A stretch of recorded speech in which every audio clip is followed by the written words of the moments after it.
There's power in the word no. At University. Okay, that's funny. I love ads playing because I'm playing the song off of a YouTube video. We're going to go ahead and start right into this. Welcome to Bantha Fodder Part 2. The internet is real life. To contrast with last week's original intended theme, everything is fake. Well, everything is fake, and yet the internet is also real life, and that's what I'm going to talk about a little bit today. We will do some dunking. Maybe we'll try to have some funny things, but mostly I'm just going to talk and interact because I love to talk to you guys, right? So I can't think of a better example of the last week, better example of the internet being real life than the last week. And that is because, well, we had somebody who was transformed mostly by the internet into a person who did very, very bad things, right? The internet is an interesting thing when I look at the history of the internet from my generation, probably to yours, which is that we used to view the internet as like a fake place, like a virtual place, not a real place that you would actually go to. You didn't use your real names. You went to, virtual message boards, and you always had this message of not to believe everything that you saw on the internet. That was considered like a dangerous thing, is to believe something that you saw on the internet just off of hand. But at the same time, when the internet was really coming out, a lot of people were very hopeful that the internet would be this breaker of bad beliefs. And it has been. It's broken a lot of beliefs. I would say that like the atheist community was really excited about the internet because they really thought the internet would enlighten people. But it turns out that the internet, besides being a breaker of beliefs, is just as much a maker of beliefs. And those beliefs on the internet are formed in a lot of the same ways beliefs are formed in, quote, the real world. We have our social circle, which will influence our beliefs. And the truth is, as you express beliefs, you will really believe those beliefs. So being incognito and having beliefs doesn't always work. And one of the things you can point to towards like formation of belief and this point that I'm making is prisoners of war. They used to make prisoners of war write essays about communism and things like that. And so those prisoners would get rewards for like writing the best essay. Well, writing a really good essay on communism, well, it would actually make you start to believe the communist beliefs. You would have to, in order to steel man communist beliefs, through repetition, through having to articulate their arguments in the best possible way, you start to believe those arguments yourself. So there's one thing, right? We express our beliefs to people in ways that we feel are acceptable, and you just start to adopt those beliefs. So the beliefs of your social circle, those just start to become your predominant beliefs. The internet is really interesting because we create virtual communities on the internet. You're in a virtual community right now, which is my subscribers and my people and the people that are like me. Okay, the people who like me, I guess, and maybe the people who are like me, we're in a community. And so we're influencing each other all the time. What would probably stop this community from being insular is that you have lots of interactions with other communities, presumably, right? You have real people in your real life that you talk to. You probably have, other people on social media that you listen to and talk to and interact with. And so it's not like we're an isolated mountain village. But there are internet communities that end up like isolated mountain villages. They end up in a bubble. And I think the Charlie Kirk's Assassin is a really good example of this, is that people who don't know what Discord is are like, he was on Discord. It's like, well, what he was on probably several Discord servers that were focused on a topic, or the people in it were of a certain variety. Maybe they were transgender. And so if you're on a server with a bunch of people who are transgender and they're always expressing their beliefs, you start to internalize those beliefs. To me, it's no accident that this big uptick in people saying that they're transgender and identifying as transgender or non-binary or homosexual or something else has gone right along with the internet. To the people who believe this is like a real thing, I mean, it is a real thing, but who believe that it's good or I don't quite have the word to put on there, like authentic. Let's use the word authentic. That's a really good word here. For the people who think it's authentic, they're like, well, we're uncovering things that already were. That's the core of their belief, is that somehow 30% of people are not heterosexual normal people.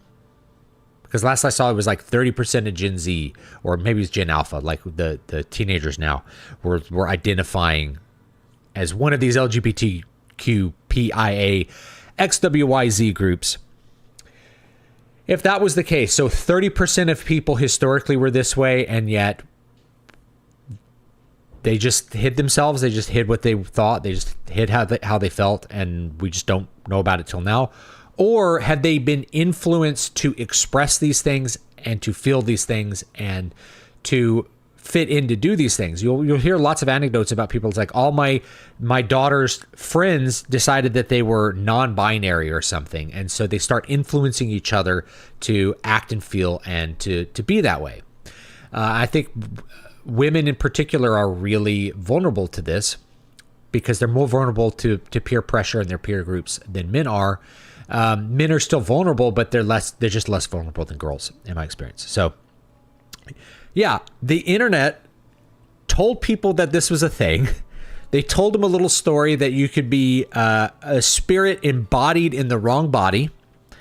That's the heart of the transgender argument, is that you if you say, oh, I feel like I'm a woman in a man's body.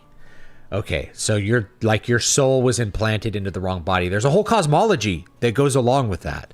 And the internet is able to tell you that story. And if you've never been inoculated against those ideas, because maybe you didn't grow up in a social or religious background that tackled those directly, then you can start to believe them. And if you're in a Discord server where you're around lots of people that believe it, you'll start to believe that it's authentic. And then maybe you start to believe that thing about yourself.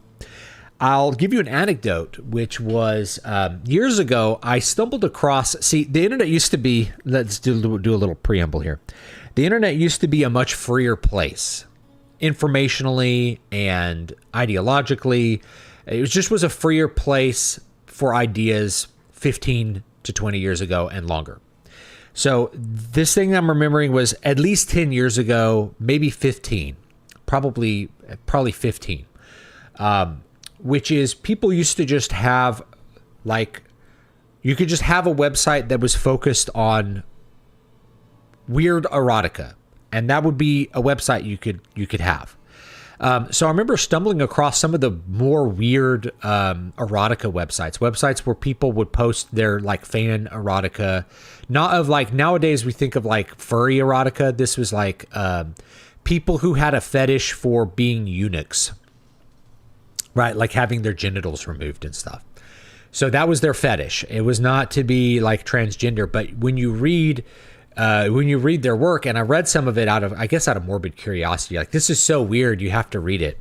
I don't know if you guys have ever felt that way. Like, this thing is so weird, like I have to read it and see what the hell is going on. Like, disturbing.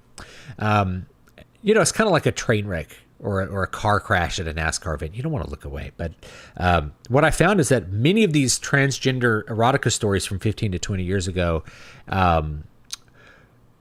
involved someone being slowly transformed, right? Like, people would date a transgender person and become transgender themselves. And then when you get to their actual personal stories and not the erotica they write, that tends to be a theme. Is like, they know a transgender person, and that transgender person starts convincing them to like take hormones or like not be binary. And then they become transgender because they're so, you heard this term autogynephilia. They become so aroused by the idea of being transgender or the idea of being a woman that they end up pursuing that path.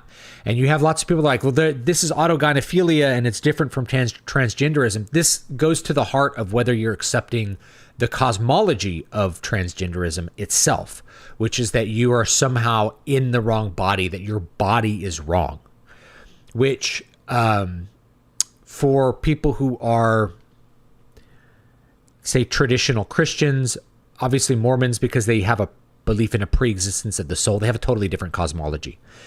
That doesn't apply to them. But if we're talking like Catholics, right? You can't be in the wrong body because you are your body. And there were ancient heresies that dealt with like the non-bodiness of Gnosticism and things like that you were just like a ghost in a flesh puppet or something like that. If you are well versed in these things, then transgenderism is like a non-starter because it presupposes a bunch of things that are impossible. And to be honest, it's weird to me that there are so many atheists that are transgender, because if they don't believe in an immortal soul, they can't really believe that the soul is in the wrong body. They have to come up with some other constructed belief that's like, cutting up the body somehow is better than fixing the broken mind, right? Or the broken mind is set. It's a certain thing, and the only thing to do to relieve the discomfort is to cut up the body, right? To transform the body to look like something else, which it doesn't really fly with me. But the point is, I think a lot of them simply haven't really consulted and thought deep about the cosmology that they have. They just internalize it and exist it and believe it. So yes, all of these things are fake. The people on the Discord server, you never meet them. They're not real, right? They're disembodied voices in a sense, right? You're not touching them, right? They're almost like like a demon, like a disembodied voice. But it's real because it causes you to think, to conceive, to perceive reality in a certain way, which then causes you to act in certain ways. So the internet is real life, and it's real life because it affects the way people think, and the way people think and the way that they conceive, and the way that they plan, the way that they conceive reality or perceive reality, and the way that they plan to alter reality is affected by that. There's also this thing that's like, the boomers didn't really believe the internet could be real life or have an effect on real life.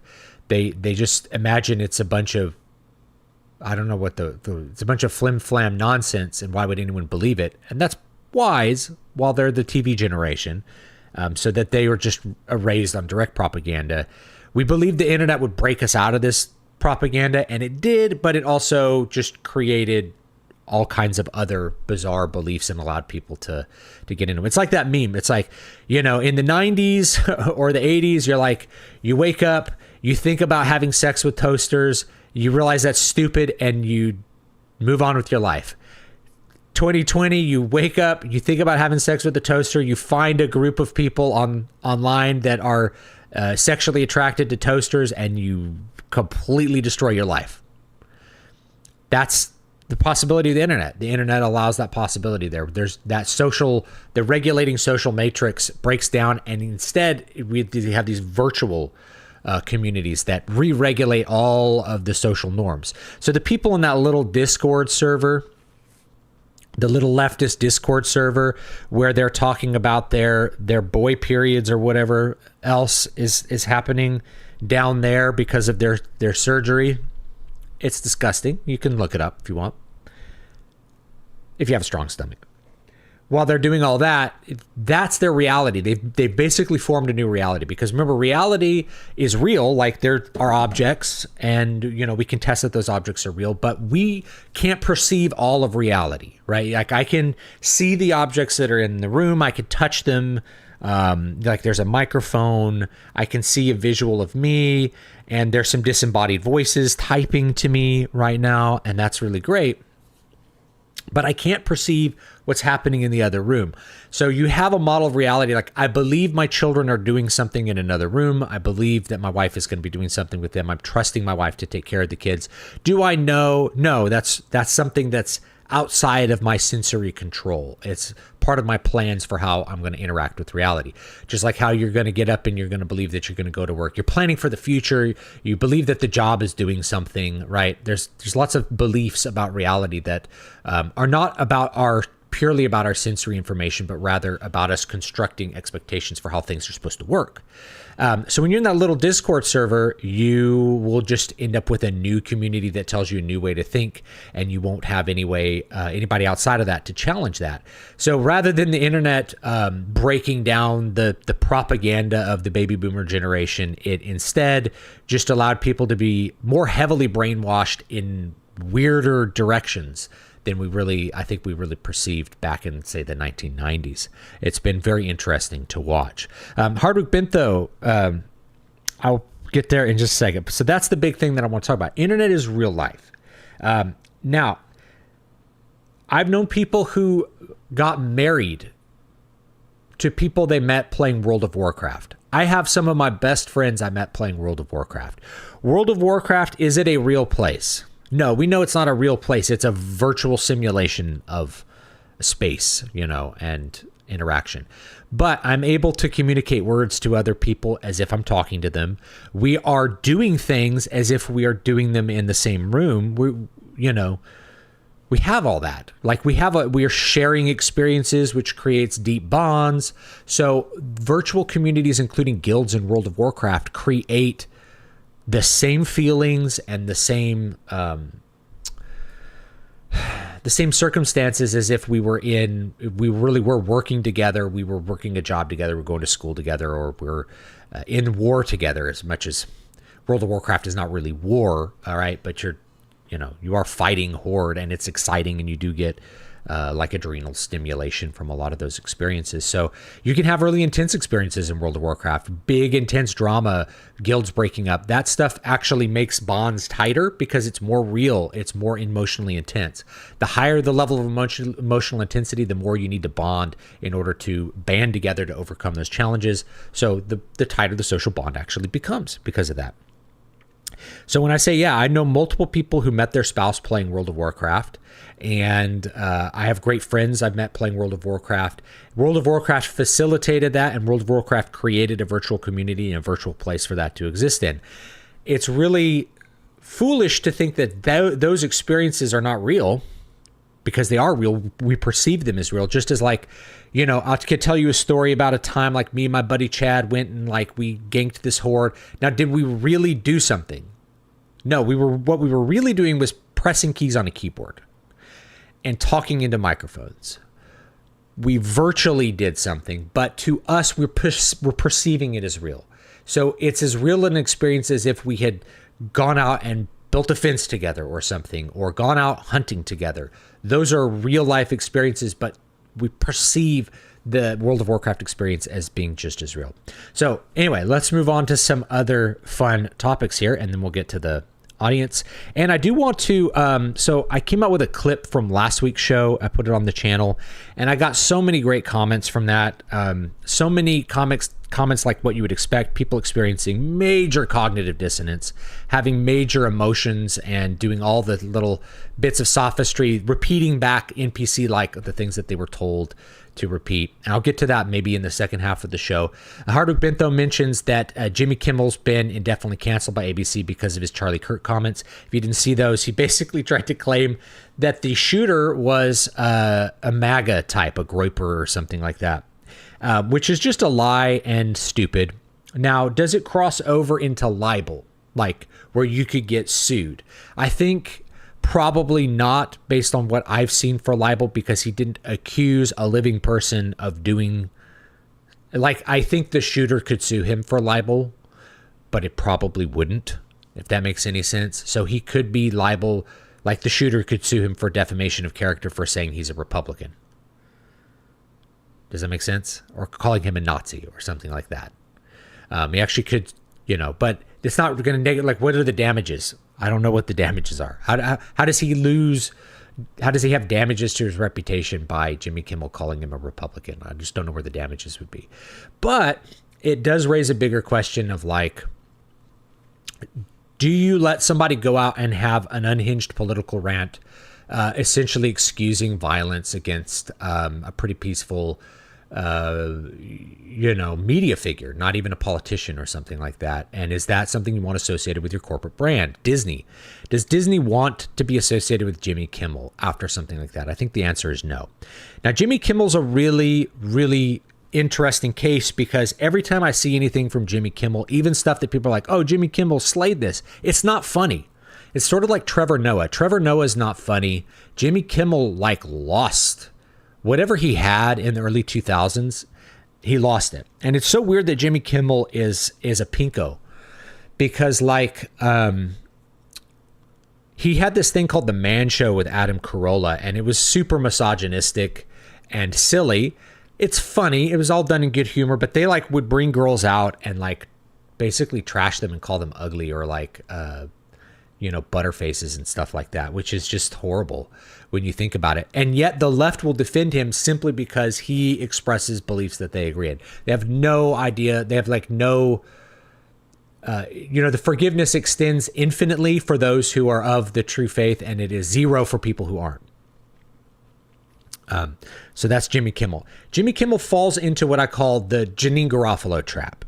For those of you who really like stand-up comedy, there's a comedian named Janine Garofalo. She was kind of big in the early 2000s, and she definitely was a well-known comic even in the 1990s. I thought in the 90s she had some pretty good bits, and I thought her act was pretty good. I thought she had some good jokes. In the 2000s, though, I remember watching a whole special of hers, maybe on Comedy Central or something. There were no jokes. It was a comedy special without jokes. There were no setups.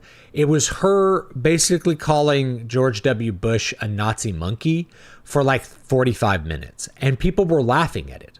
Now, I didn't find those jokes funny, even though I didn't really like George W. Bush at the time, and I like him probably less now, but it was like, these aren't jokes. Why are people laughing at them? And so the laughter comes from the context of the show. You're at a comedy show, somebody says something you agree with, something that you like, even though it's not funny, you laugh as a response because of the context of it. There's nothing absurd about what she said.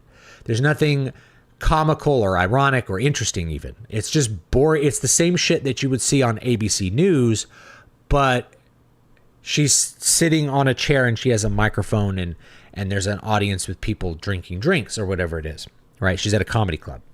So it was really not funny, but she probably didn't perceive that she had lost it, that she wasn't funny anymore, that she wasn't telling good jokes anymore, because that's the confirmation there. So Jimmy Kimmel, I think, fell into that trap where if you're performing exclusively to like a Los Angeles audience, you lose track of what's funny. You're in a bubble. And that bubble is just confirming, through process of elimination, it's continually confirming certain things that you're doing. And those things aren't effective outside that bubble. And so that's what he did, is that he just would tell a bunch of gay, lame jokes that weren't funny, or just say political things and people would cheer in response. And that made him feel good, I'm sure. And maybe the dozen or so people that still watch Jimmy Kimmel would also feel good because he said something they agree with, but it's not funny and it's not entertaining even, right? Like,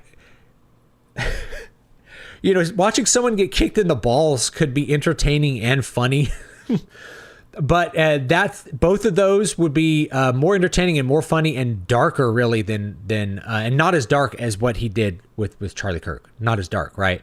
To just have someone get kicked in the balls, like that really sucks getting kicked in the balls. But to come out and like smear a dead man and try to blame him for his own death, and blame the opposite party that didn't do it, the party of not shooting people, is just insane. It's just insane to me. So let me move on to the next comment, which is cancel culture. Now, I wrote an article on this. I could probably look it up. Here's the gist. And I think I did a video on this. In an anarchic system, peace only occurs through symmetry of risk. So we could look at cancel culture and whether we hire or fire people based on their political speech as in the realm of anarchy. There's no ruler over it. The government is not saying you can't fire someone over this, or the government's not regulating what you can do. There's no ruler in this case. So the symmetry of risk comes from, our side, let's say the conservative side. Conservative side has been getting canceled for jokes and nothing, or just having political opinions for 10 years, where they lose everything. Lots of people have lost their jobs, their careers. They've lost everything because of political opinions. So having it go the other way is actually necessary and good, because just just because you say, wait, you guys, we shouldn't, people should be allowed to have political opinions and shouldn't lose their job over it. Shut up, fascist! Shut up! You should be fucking killed! Okay, I don't agree with that, right? So, if you don't have any consequence to that, then you just have unilateral free speech for just one side. One side gets to say whatever they want. They get to call for as much violence as they want. And the other side can't do anything about it because my principles are about free speech. No, free speech happens when we both agree not to do that, because we're in the realm of anarchy when it comes to what we're talking about with cancel culture.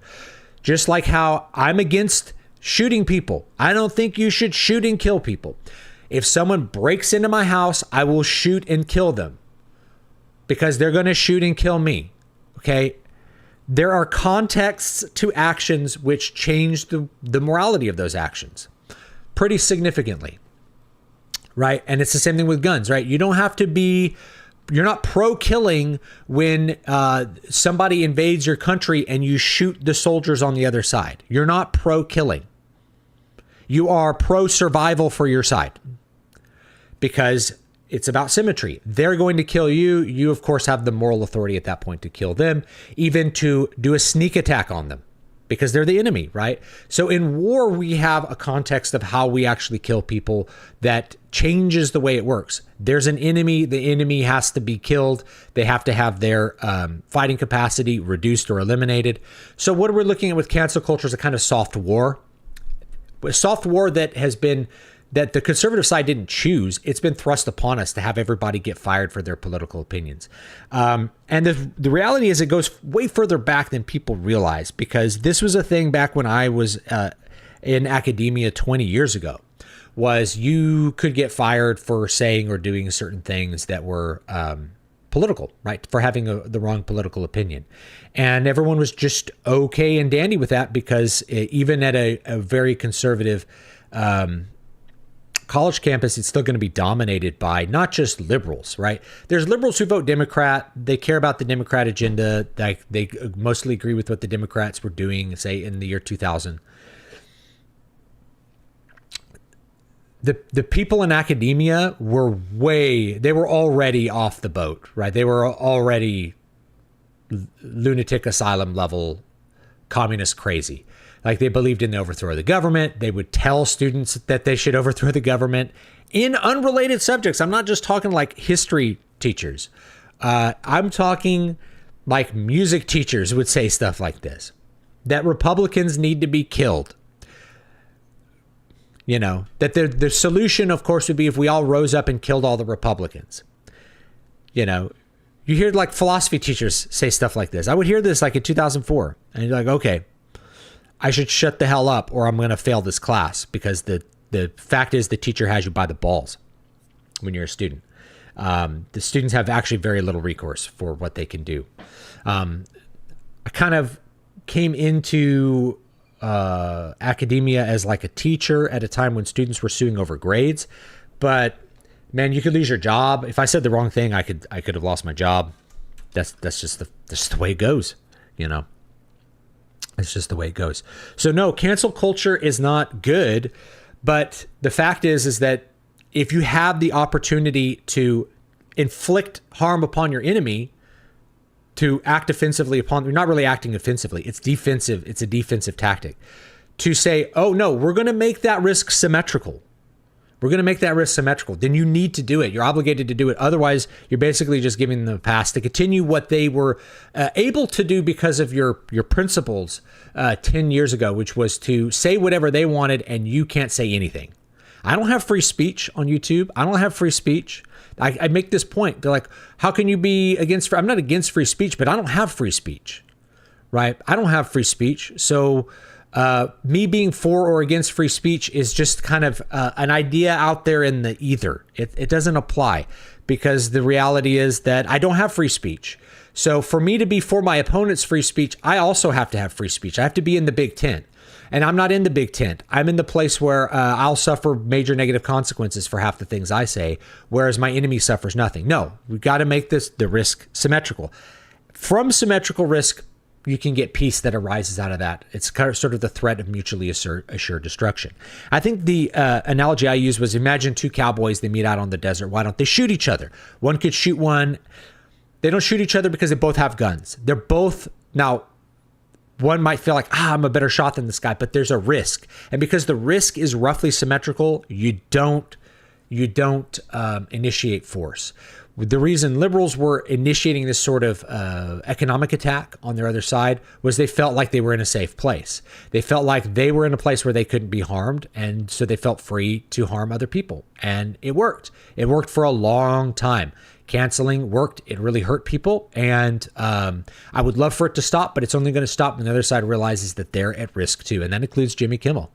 I'm sure there's a couple dozen people that are disappointed that Jimmy Kimmel's not going to be on the air anymore. I wasn't even aware that he still had a show or was still in media. I thought maybe he had retired, but I guess not. And so now he gets to retire now, which is maybe that's great for him. Maybe he'll have some time to reflect on what he's thought about. Maybe he has some kids he can spend time with, things like that, So anyway, now there are limits to the symmetry, because at a certain point, you like, there are deep moral principles that you as a person are not going to want to, you're not going to cross certain lines, right? If the other side is like, we're going to rape everybody.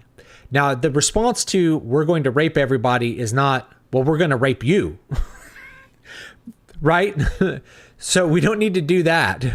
Rather, we engage in defensive tactics that prevent the raping, right? Like, you kill the rapist. Not like, I'm going to rape. No, there are certain times you don't need to cross that line, because you lose your identity, you lose your feeling of moral superiority, or you just think it's detestable. It's so detestable you would never do it to your enemy. That's okay to not do those things, right? But we're talking about getting people fired who are calling for your death. All right, let's take a look at the chat, and then maybe we'll talk about some other things. I think I had a couple other things bookmarked. There was a musician who they found a dead body in his trunk, and the trunk belonged to a 15-year-old girl who'd been missing since last year. And apparently, word was that he had maybe had this girl since she was 13 in a sexual relationship. Wild. It's crazy. She was in the body of a body in the trunk of his impounded car, a Tesla. Maybe we'll look at that in a bit. All right. Take a look at the chat. Hope everyone's feeling good. Good to have you back, Adrian. I think the influence factor is heavy, to be honest, since a lot of times these ideas are presented so casually. They're presented casually. They're presented as true. I think people form beliefs mostly it's not through argumentation. It's through two other kind of paths. One is just the social part of it. Like, someone's ringing the doorbell behind me. Sorry. Everybody believes this thing around me, so I'll just believe it. You just sort of pick up the beliefs because everybody else is affirming them. You don't really think about them. Just like how a lot of people's beliefs about World War II, about what happened in World War II, they're just sort of set by how people around them react to those ideas. Questioning the Holocaust can lose you every friend that you have. So you just don't do that, right? Having a subtle views of history can get you ostracized, so you just don't have those. The other path is really just through trial and error. You just kind of repeat what works. So if spitting on the ground when you plant potatoes causes more potato plants to grow, you just do that. You just do the ritual, and you don't really think about what causes it. And someone can argue spitting on your potatoes does nothing. Right. You're like, but I spat on my potatoes. I've always spat on my potatoes, and it's always right. So sometimes through process of elimination or through confirmation, you just do those things because they work. You just have the beliefs for the things that work. It's really rare that you can change someone's mind through argumentation. Almost always people form beliefs because of their social, the social information that's coming towards them, or they form beliefs just kind of through trial and error, like picking up little rituals and things like that.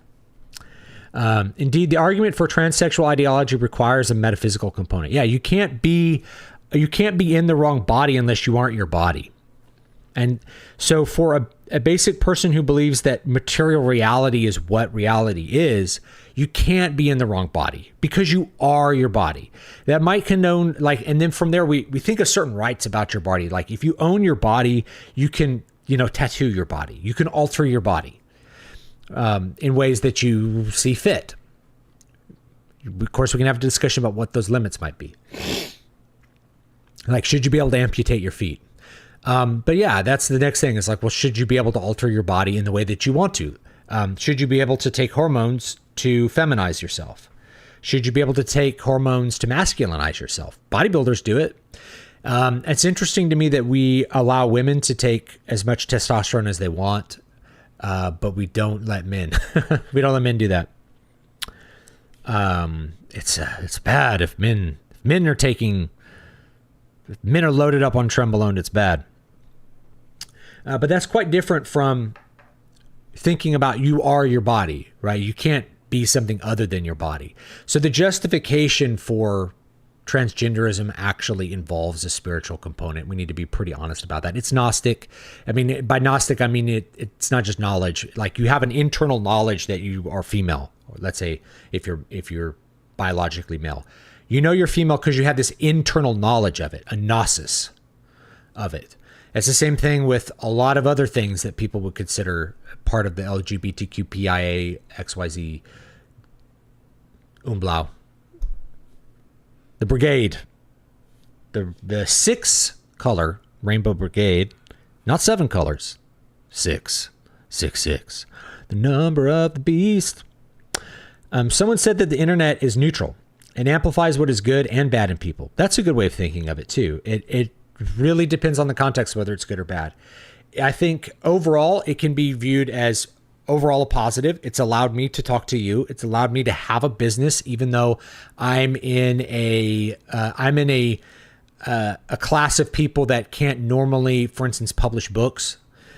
So I'm able to actually publish books for people who want to read them. When certainly post 2010, 2015, I'm in the bad people category. So I probably can't publish books. I would love to traditionally publish books. I'd love to have an actual publisher to work with, but I probably won't be able to have that for a long time. Even with all the success I've built up and all the money I could potentially make a publisher, I probably won't be able to do that because I'm a Nazi. I'm a bad guy, right? I'm non-person. I'm an unhuman, right? I'm all of the things that they say I am. I wonder how many people were aware of the assassination plan. Probably a lot. And they didn't say anything about it because they approved of it. They were glad about it. You will become like the 5 people you spend the most time with. Yes, I've heard this as well. And that's a really good one. Yeah. You're like the 5 people you spend the most time with. And it could be good or bad, So when we hear that, what should our response be? Well, I need to surround myself with good people. And I need to be the best person. I need to be a great person for my group. And I've seen it both ways, right? I've been in that group of 5 people that I'm surrounded by like 5 amazing people, and it like uplifts me and makes me better. And I've been around 5 people that are just down in the dregs, complaining about everything, wasting their life on drugs, and you have to get out because you start to think like them and you start to feel like them, and it's bad. Yeah, you're like the 5 people you spend the most time with. You sort of become a collective average. You start to go towards the average of those 5 people, whether it's good or bad. An average might be an improvement for like the worst guy in the group, but maybe not for you. So online groups really can be a community. Yes, they're as real as your neighborhood. I like to say that they're fake because they're fake in the sense that like a cardboard cutout is fake. Like you have a cardboard cutout of Britney Spears, that's not really Britney Spears, but you're perceiving Britney Spears, and the perception and the way that you react to that perception is what reality is for you. Because it causes you to act in reality. Those people on the Discord server are basically disembodied voices, right? On Charlie I'm trying to remember the assassin's name. I don't remember his name. I don't need to. It doesn't matter what his name is. Honestly, it doesn't. But the people on the Discord server are disembodied voices that you treat as real. Should you listen to disembodied voices? Treating them as real, thinking of them as real, alters what you think you need to do in the real world, and then a person really dies because of it. You didn't go into battlefield and shoot a person. You went into the real world and did it. So the internet is reality. Groyper's using fascist as an insult is the type of thing that can only happen in an insane mind. Yeah, he wrote a bunch of tranny stuff and lefty stuff on his ammunition, talked about fascists. The only thing he would have in common with Groyper's is that he's gay. He's a Groyper. If by that you mean he's gay, you're right. If by that you mean he's right-wing, you're wrong. Actually, it might have been accusations of racism. I know what we're talking about. I disliked Jimmy Kimmel for a long time, not even for political reasons, but just because I never found him funny whatsoever. Always thought Jimmy Fallon is better. Jimmy Fallon has a heart, and so he may believe different things from you, but he's still like a human being, and he's able to, and I see it with the way he interacts with guests. I think he's a good guy with guests, the way that like Leno was, lets the guests talk, kind of figures out who that is as a person, and like gets that person to come out and like be a person. I think I remember even getting him to have like Vin Diesel have a personality. Vin Diesel is like he doesn't have a really extroverted personality, believe it or not. So he's not good on talk shows, but I think Jimmy Fallon, I remember him doing good with Vin Diesel. Jimmy Fallon always seemed like someone who just wanted to make people laugh, but his bosses pressured him to get political to keep his job, and he complied. Yeah. If I wanted to play devil's advocate for these people, and I don't, I would say we tolerate the Westboro Baptist Church, which did this and worse. It didn't do worse. How do you compare the two situations? Well, it certainly didn't. Did the Westboro Baptist Church murder anybody? Did it assassinate any political opponents? Or did it just go and like protest funerals and stuff in really bad taste? Now, I don't think that they should do that. I think that that's not in good, right? That's bad manners. Does that cross over into violence? Did they get anybody fired? Westboro Baptist Church is so fringe, but their whole thing is like, at least from what I remember, it was showing up to like funerals and like having horrible signs like, this person's in hell, attempting to, basically they're attempting to inflict psychic damage on the people at that funeral. So attempting to inflict psychic damage, this is a weird thing to talk about.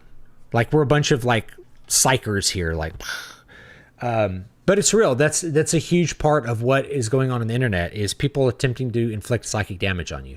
I saw it with the comments on the Charlie Kirk video I made, is that people in reaction to me saying something they didn't like was I want to try to hurt you. I want to make you feel bad. I want to inflict emotional damage on you. I want to psychically harm you.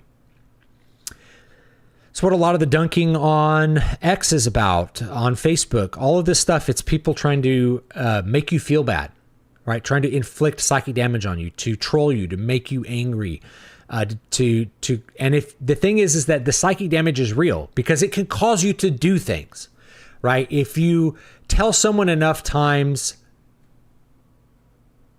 that the best use for their time is to kill themselves, they might take you seriously and go do that. Right. And so I was aware that there's like a wrath. There's a real temptation to wrath that comes with being on the internet. And I was aware of it with myself. So one of the things I started doing a while back, and I didn't do this for the last video because I wanted people to post their most awful things. Right. Is that I just ban people. I just ban a lot of people because if you come in trying to inflict psychic damage on me, I'm just going to ban you. You don't get even a response. Because the truth is, I'll be tempted to say things that are really mean. And if I say those things that are really mean, I don't know where that person is.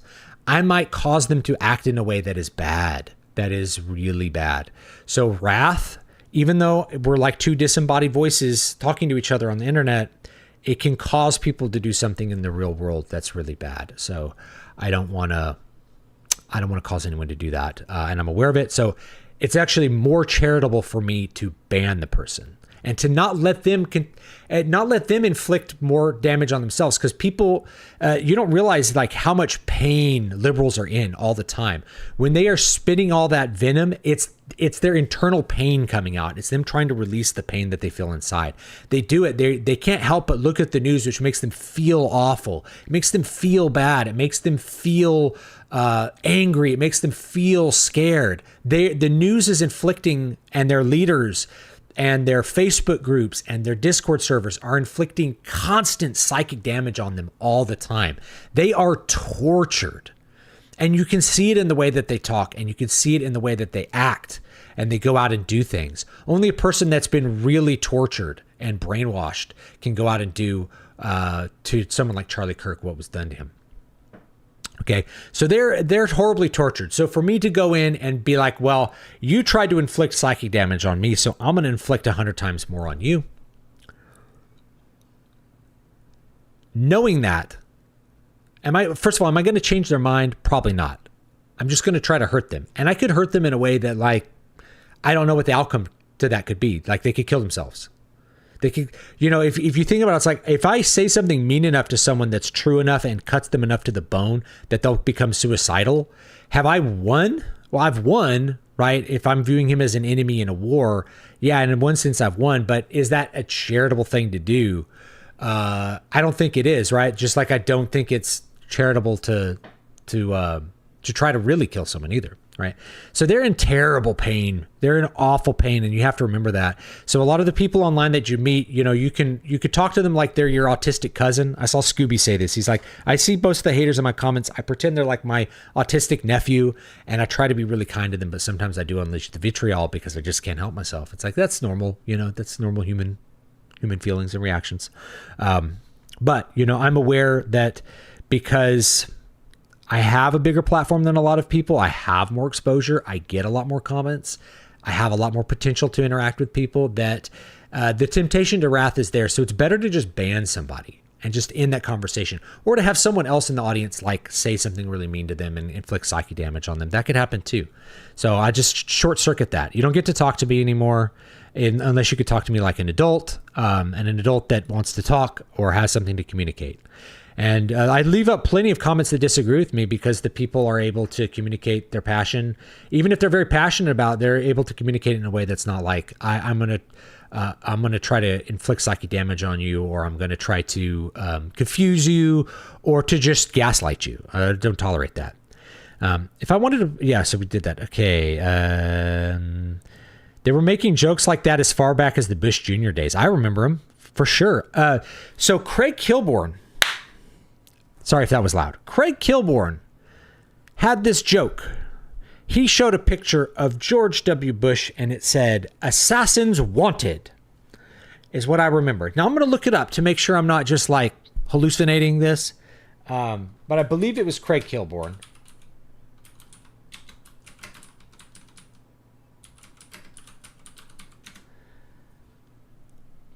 Let me find it. There it is. It was all in August 2000. An episode of The Late Show featured a graphic with the word "snipers wanted" over footage of then presidential candidate George W. Bush. That was 25 years ago, guys. A quarter of a century ago. We've been dealing with it for a long time. That's direct incitement towards political violence.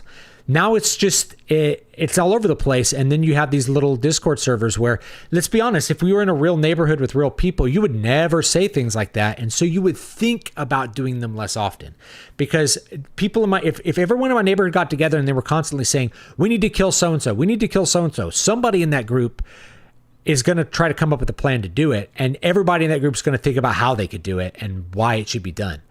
Okay, so the little Discord server turns into a virtual neighborhood of insane, crazy people and demonically possessed weirdos who are going to just froth themselves up into believing that all people who disagree with them deserve murder.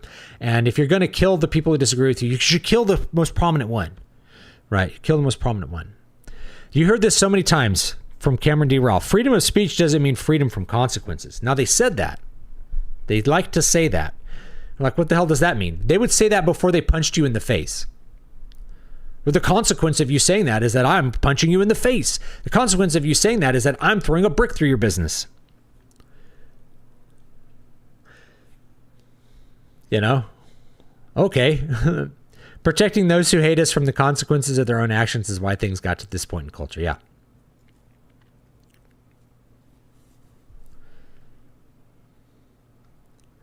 The funniest thing now is they're calling his comedy show a news show.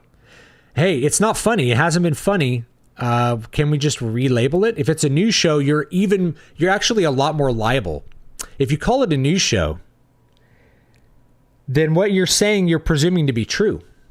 And if what you're saying is presumed to be true, rather than at a comedy show where I can just say absurd things that aren't true and people understand because of the context, it's a comedy show, it's satire, it's not true.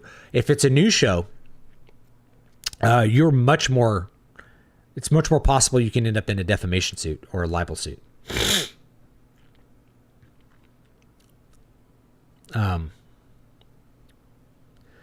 So not like the Australian, like, yeah, you don't capture the home invader and rape him. No, you use force to stop him from doing that. That's defensive use of force. What's the title of the stream even mean? It's shit post. It's shit. That's what Bantha Fodder is. I felt like the push to do something about Kirk slanders feels stronger than WBC. Everyone hated them, but it feels like the push to do something about it wasn't there. Those who don't know history are doomed to repeat it. I hear this a lot. Those who know history are doomed to watch others repeat it. I'm not so sure that like history repeats so much as the themes of history and the mindsets of history tend to be ever present and try to do the same similar things over and over again, right? Like we're still living the French Revolution somehow.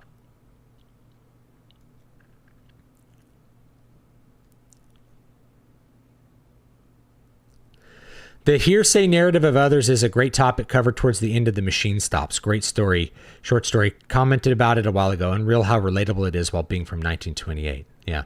So I was thinking about writing this story, and maybe I'll do it as a live write.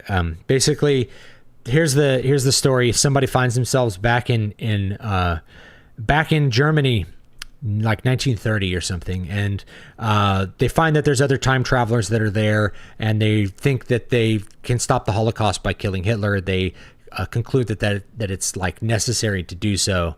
So I might write that as a sci-fi story, but it'll have a cool twist at the end that I kind of have in mind. So maybe I'll do that as a live write. I probably could have like banged it out in a day, but I've been really busy as I usually am, you know.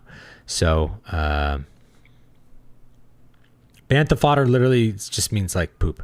Okay.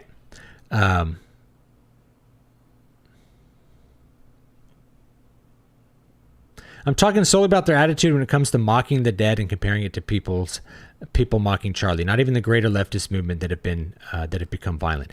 Well, the thing is, people who are at Westboro Baptist Church probably are able to be fired for what they do. You know, probably were. You know, that kind of thing. Or anything you say might be used against you in some unexpected way. Yeah. I was a liberal back when it was a little easier to be one. Can confirm the lack of peace. What the modern news does to the true believers is awful. Yeah. Calling for violence is the stochastic terrorism is really like you label your opponent an evil that must be destroyed so many times that a couple people will snap and do it. So it's very noisy. And then as you increase the noise level, patterns emerge. Okay, that's stochastic reverb. And so that's what you get. So stochastic means random. So it's like, you know, randomly this will happen, but you know that it'll happen because we're hoping for that to happen. So the question is, do they know that, are they aware that these things will happen? I believe they are, and I believe it's intentional. Did you hear about Bethesda's ex post after the assassination? They thought they were being clever at secretly endorsing it. Like the Good Kitty one, I saw that. They took it down. Did you hear about Pam Bondi talking about hate speech? Yes. Scott Adams mentioned it, and he gave a more charitable interpretation, which is basically like what we were just discussing. I think it's bad wording. We don't want to get into the hate speech thing. What you want to get to is really that whoever's funding it shouldn't be able to just simply fund it, and employers can choose to not employ someone, maybe, right? But I don't remember the exact thing she said. I just remember that people were not happy with it. A better statement about history is that it rhymes rather than repeats. Mostly like the joke. I mostly like the joke. Yeah. Yeah. Please do the time travel right. No rush though, but I'll be waiting. I'm going to do it in a more interesting way. So I'll give you some of the details. Is like the protagonist kind of comes to and realizes he's in 1930s Germany, but it's more technologically advanced because there's other time travelers, and those other time travelers have tried to alter the past in different ways to stop the horror of World War II. And basically, we're living in the bad timeline, and they're trying to restore a good timeline. Like, they caused World War II by trying to stop people from developing technology. And so anyway, they're trying to restore it. So in the 1930s, we have like a lot of advanced technology like robots, and it's like cyberpunk Nazi utopia, but it's really a lot more dystopian. And so because it takes place at the beginning, sort of the beginning of the National Socialist movement. Or maybe not at the beginning, but maybe not quite the midpoint, like they haven't completely cemented power, but it's to fix the bad things about the like cyberpunk dystopia. But the time travelers, they can't really remember, they can't clearly remember the early 21st century, but they remember it, and they're talking to each other, and they are starting a conspiracy to kill the Nazis, to kill Hitler, to kill maybe Heinrich Himmler, maybe some of the other, I'll come up with maybe some of the other characters. So they come up with a plot to kill them all. And only after they try to execute that do they realize what's really going on with the time travel. And so I'll have a cool reveal there. It'll be a schizophrenia simulator, really similar to some of my other books. I'll go ahead and plug those. Let me get some links up here. Do I have some links? All right. Schizophrenia simulator number 1. Everybody's favorite one, Voices of the Void. Let's link that. This is a sci-fi horror book. Let me link it in here. I have a chat here. All right, boom. Sci-fi horror book. Everybody's other favorite one, Eyes on the Walls. This is a straight horror book, but very much a schizophrenia simulator. Number 3 here, Demon Ex Machina, which actually you can get for free by joining my mailing list, dvspress.com/list. Should get you a copy of this book. If not, I'll give you a free copy of the book. Here it is. Boom. Okay. Or jump on the Substack. Also good. Okay. I used to have multiple lists. I condensed them down into one list. All right. Another one, Afterglow Generation Y. This has a schizophrenia simulator in it. A really good one called Middlebury, a Gen Y tale, I think. But I'll give you the audiobook of it. I'll do one more. How about we do like one better? You can listen to the audiobook of that story for free. I think so. Let me look at the it might be members only. I don't remember. No, it's public. It's public. You guys can listen to it for free. Okay. Any other schizophrenia Sorcerer's Blood. Sorcerer's Blood. Here's another schizophrenia simulator. Sorcerer's Blood. I write a lot of these. These are my most popular books, generally. Yeah. Yeah. Samuel Clemens, a.k.a. Mark Twain. Mark Twain kind of created Portal Fantasy. Connecticut Yankee and King Arthur's Court is an isekai romance. Pretty fun to think about that. It's like, who invented isekai? Mark Twain did. Mark Twain invented it. Okay. So anyway, yeah, I was thinking about doing that. All right, we're 1 hour in. I'm going to take a look at the comments on that video because there's a lot of good little tidbits here. I realized this show was not as funny as I wanted it to be, but there wasn't a whole lot of a big like comedy going on this week. There were stories. A lot of them weren't very funny though. I didn't have a lot of like dunking to do or silliness. Just didn't really come across my timeline. So let me find this. My comments link just no longer works anymore. I have to like type it in manually.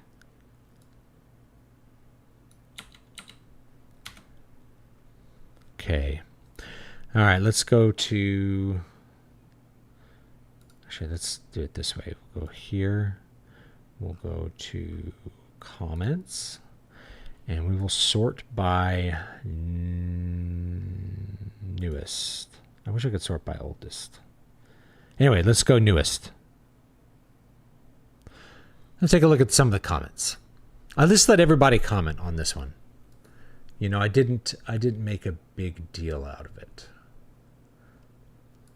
Get it? Well, this is like the whole thing. Oh, here we go. Get this all here. I might put on my glasses for this. Put on my glasses. Take off my wizard hat. I don't know why I was wearing the wizard hat. I was just feeling Halloween. I wish I bought the bigger size of that hat. I let them convince me that it would like stretch to fit my head, and it does not. All right, here we go. Okay. All right, amazing video, of course. This was just a clip from last week's show. Don't let the demons win. People are politicizing Charlie's death, as they should. Use the Warhammer against the opposition. No more games and more principles. Might as well become the monster they said you were. I wouldn't say that, but, you know. He has more audience. How a YouTuber explains the biggest difference between himself and a now dead person. Now, let's go ahead and take the, autistic nephew approach. Is that what I said? I said the biggest difference, the reason that you're not dead is because you don't have as big an audience. So this person is either intentionally ignorant, like obtuse, or he's retarded or autistic. You may have difficulty understanding analogies, right? Is this an argument? No, this isn't an argument. This has no content. There's no content to this. People are stupid, and this is the problem. No universal values, but only whatever suits them here and now. Society like this is going to be its own demise. This is what's happening. Yeah, there's not really that much here. They don't realize that freedom of speech died right there and then with Charlie Kirk. I wouldn't say that. I would say you got to remember in the anarchic area there, it's really about asymmetry. It's really about symmetry of risk. They felt that there's asymmetrical risk. They have no risk, and the other side has all the risk. Antifa's first assassination. I wouldn't say that. Lots of people died in the riots. Now, maybe not for their first targeted assassination. I don't think it was their first attempt, though. And I don't know if he would be Antifa. I think this is a guy motivated by his ideological area and not like part of the organization. Charlie Kirk would have forgiven his killer. I won't. Now, there's a difference between forgiveness and, say, having no temporal consequences to a thing. I feel like Catholics are slightly better about this. Like there was a Vatican executioner for hundreds of years.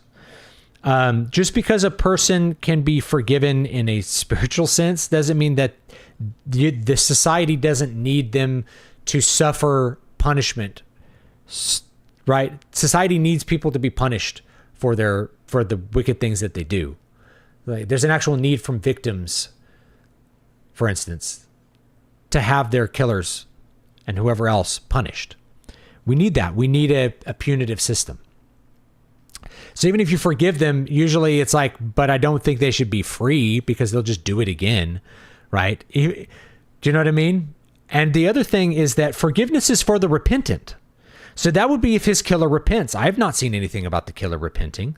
This is another thing that I think, and I don't want to talk crap on Protestants too much, but Protestants frequently get this wrong because they don't have the sacrament of reconciliation.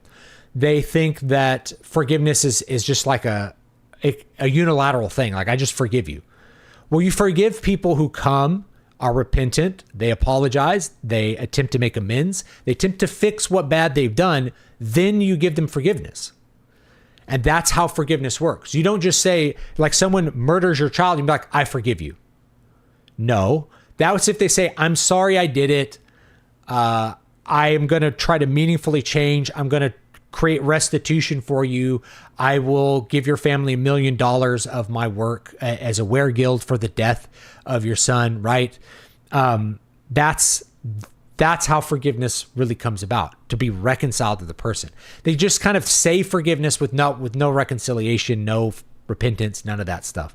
I'm not okay with that. Okay. That's not the way it needs to work. Okay. Thanks for sharing an absolutely true analysis. I played in punk bands for years and know that musicians, fans all hate me if they knew my views. What's wild is punk was right wing. Punk was like a skinhead thing in the 70s. You know, even the Ramones are like highly anti-communistic, or they were. So the idea of punk being left-wing, the left-wing enters a space and converts it to be ideologically pure for themselves. They really don't create anything. Just like how evil can't really create anything new. It can only just like pervert. So they enter into spaces and then they change them over to be left-wing. And a lot of times it fails. You know, the metal cucks, aka metal sucks, right? Like these little heavy metal magazine operators. They want metal to be this left-wing thing, and it's like the most right-wing music imaginable. And so it just doesn't work because the fans just reject it.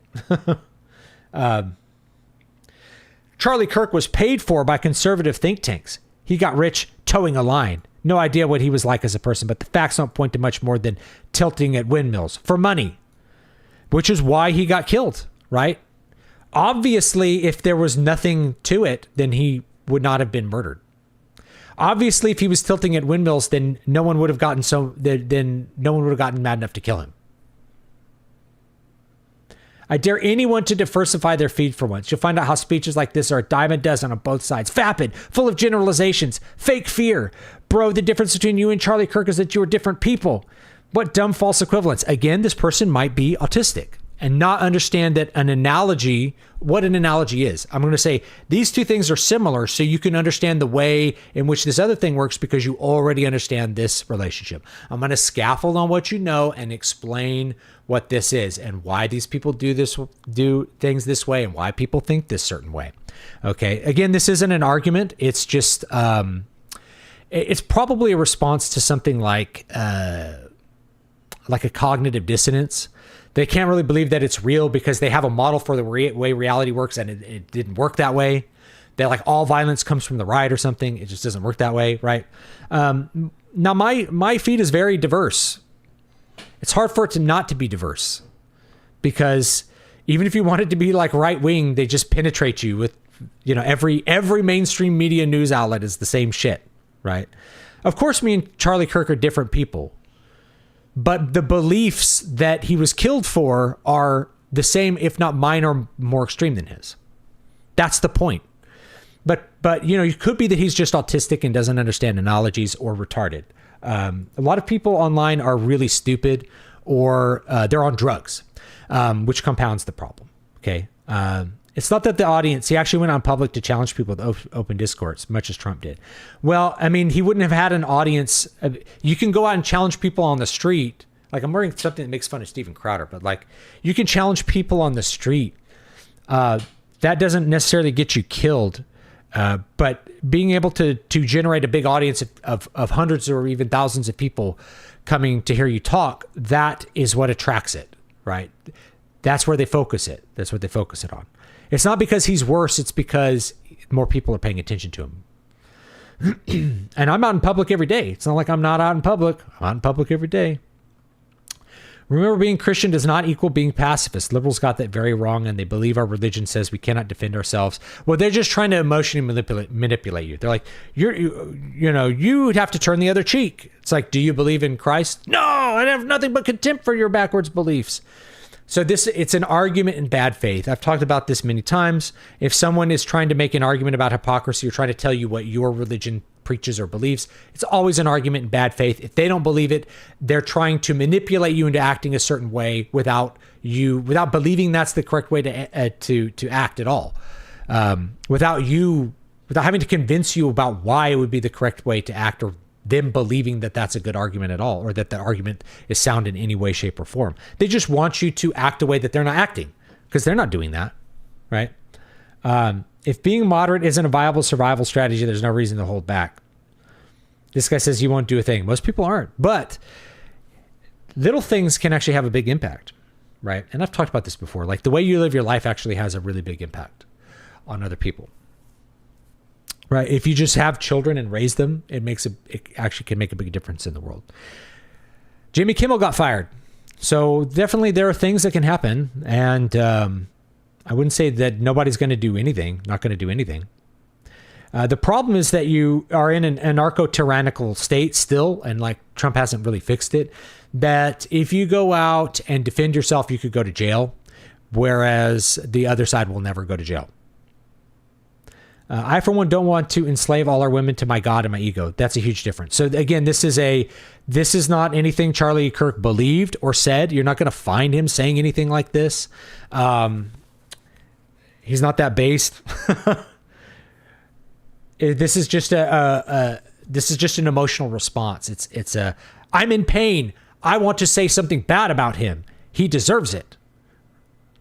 Because it's a response to the pain of things not going the way that you want, and the people understanding reality differently from you in some cases. Trans people are being scapegoated. Kirk died because he started to criticize the wrong people after he took $40 million from the wrong people. Oh, this is the Jewish conspiracy, which I like as far as conspiracy theory goes, but it doesn't really hold water with what we know. What we know about the killer, right? We know that he had a trans girlfriend.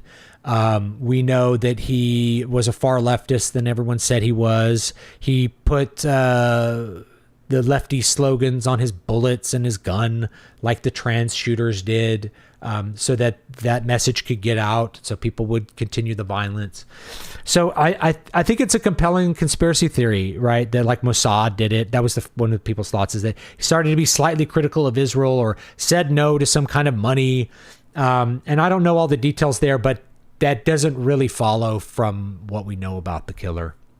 The one that made me really realize that they all want me in the dirt was people claiming that he deserved what he got because he was pro-Second Amendment. I am pro-Second Amendment. So you also think I deserve to get shot? Frankly, they're all demons. Well, if you put the context of some of the things he said, right? Most people don't want to ban cars, even though there's a chance that you'll die in a car accident, right? Cars are dangerous. But they provide enough benefits to society that we'd like to have cars. And frankly, it's the same thing with guns. I need guns to defend myself from Democrats. All right? I need guns to defend myself from Democrats because they're the ones who, let's be honest, they're the ones who are going to try to break into my house and do something to me or offend me in any kind of way. Like martially. Martially offend me, not offend my sensibilities. So yeah, I need guns to protect myself on an individual level. If somebody else shoots me with a gun, that doesn't mean that it was bad for me to know that I needed guns to protect myself from the people who have guns, right? People are so stupid. I'm pretty good at filtering out terrible people, so all of my friends and family, we've been supportive of each other when discussing all of this. My friends have experienced a bit of this hate, though, from others, and it's been tough to try to keep my friends positive. The difference is I don't say things like the Civil Rights Act was a mistake and Martin Luther King Jr. was an awful person. Now, I don't believe he ever said both of those things, and I don't think this person's going to be able to find those examples. There was actually a retraction on the New York Times, by the way. The New York Times claimed that Charlie Kirk said something when actually he was quoting someone else to then refute that thing. Total libel, like complete bullshit. But that's what you get from the, quote, paper of record, is just nonstop lying all the time. So I don't think you'll find any kind of place where Charlie Kirk said that or it was in context correct. But those two things I believe are true. The Civil Rights Act was a mistake. If you are really truthful about going deep with it, it's not that it had bad intentions per se, or that people are bad on the idea of civil rights, but the Civil Rights Act has had very far-reaching and many bad consequences. It's not all good. And Martin Luther King Jr. actually was a serial philanderer. He was not a good person on a personal level. That doesn't mean he didn't say things that people think are good or that his overall impact. I know we've deified him sort of as a modern secular saint. But I reject those sorts of dichotomies, right? Now, there was one thing that's really admirable about Martin Luther King Jr. is that I believe it was J. Edgar Hoover. He audio taped him cheating on his wife, Martin Luther King Jr. was a major philanderer. But so they got evidence of him having sex with someone, and they're like, we're going to go public with this. And he's like, do it. They were trying to blackmail him. The FBI tried to blackmail him, and he's like, do it. I don't care. He called their bluff. Yeah. I'm not an anti-white Israel shill. I'm assuming he's saying that this is what Charlie Kirk was. Again, this is someone that's maybe to the right of Charlie Kirk. Does this mean he deserved to get shot? You tell me. The left has created more morally vacant demons. Hardwick Bantha says some anti-Abraham Lincoln arguments do the same thing, taking quotes Lincoln quoted to argue against and present them as his own words. Yes. And the thing about Lincoln is like Lincoln is very deified. I'm using that word somewhat lightly, but we tend to view our dead presidents as somewhat like saints. And so he's been maybe beatified. Beatified is like a better word. He's been very beatified. But like he's become kind of an idol like Caesar or something. I think if you have a more subtle view of what he did as a president, you probably wouldn't have that view, but that doesn't mean that like you don't acknowledge, like because he locked up journalists. Now I'm not sure if that's a bad thing, but anyway, he locked up journalists who disagreed with him, caused the death of lots of people. There was a high cost to the Civil War. That doesn't mean the results or the intention were bad, right? There's more to wars than like really simple things like slavery bad, free slaves good. There's just more going on than that. Do you know what I mean? Anyway. They killed him for saying what everyone I work with believes. They would kill me too and count it as a win. That was my whole point. That's my point. If we take the whole situation at face value and assume it was a really deranged leftist beyond the assassination, which it was, I can't help but notice that the left doesn't currently have a super high profile political figure that would be their version of Charlie Kirk. Maybe AOC. Oh, yeah. This has been a criticism on the left for a long time that their political presidential candidate pool has been terrible for the last 3 cycles. And for some reason, they don't want to create young, popular leaders. AOC dabbled in streaming, and from my assessment, she had the skills to be relatable and highly popular, and then they completely put a stop to that. Maybe Democrats consider new social media technology too threatening to the boomer tech that they completely dominate, as if the most important demographic is people waiting in airports. Perhaps this is all just an effect of the boomer death grip on the political system more than some hidden revolutionary vitality to the left. So yeah, I think this has been what a lot of strategists have said is that the left doesn't have they don't have a Trump, they don't have a Vance, they don't have a Charlie Kirk, they don't have these people that are really exciting and are able to really excite people. I think they do though, but I think the ones that they have are really violent, insane maniacs like Destiny or Hassan Piker. So I think those are their Charlie Kirk, and they don't want them to be their Charlie Kirk because they're not, Charlie Kirk is very nice or was very nice. These guys are not nice. They're very awful and very mean. And they've lived very sordid and bizarre lives, including Destiny. I think there's videos of him sucking dicks. His own son wants nothing to do with him. Thank you for the super chat, by the way. I appreciate it. The dead receive so much scrutiny. I agree. So I think the left does have them, but they don't want them because what they want is Barack Obama. Barack Obama was like a once in a generation kind of guy. He ticked all the right boxes for the Democrat Party at the time. He was a minority. He was black, right? Even though he's half white, it's the blackness that really counted. He was relatively politically unknown prior to his presidential candidacy, which was a good thing because that meant that there was no record to really grill him on. He didn't have a political record. And at that point, you have to remember that we were 7 years into, or maybe 6 years. I'm trying to remember when the war really started, 2002. We were almost 7 years into a protracted conflict in 2 theaters that the Democrat Party was initially for when it was politically favorable to be for, and then they had turned to be anti-war because that was an easy way to be a counter. The war is bad, and the Republicans are bad because they are prosecuting the war. They're the ones in the seat of power to prosecute the war. So it was a good timing for that candidate. He looked good. He presented well. You could craft his image using the mechanisms of media so that they could be really, really well, like you could really dial him in. You could dial Barack Obama in to make him really, really appealing. And they just haven't had a leader like that since. Hillary Clinton was the closest thing. You know, again, you're running a candidate because she's a woman, but she's still a strong candidate. She had a record to go on that was probably pretty good. She came out of the Obama presidency, which was very popular at the time.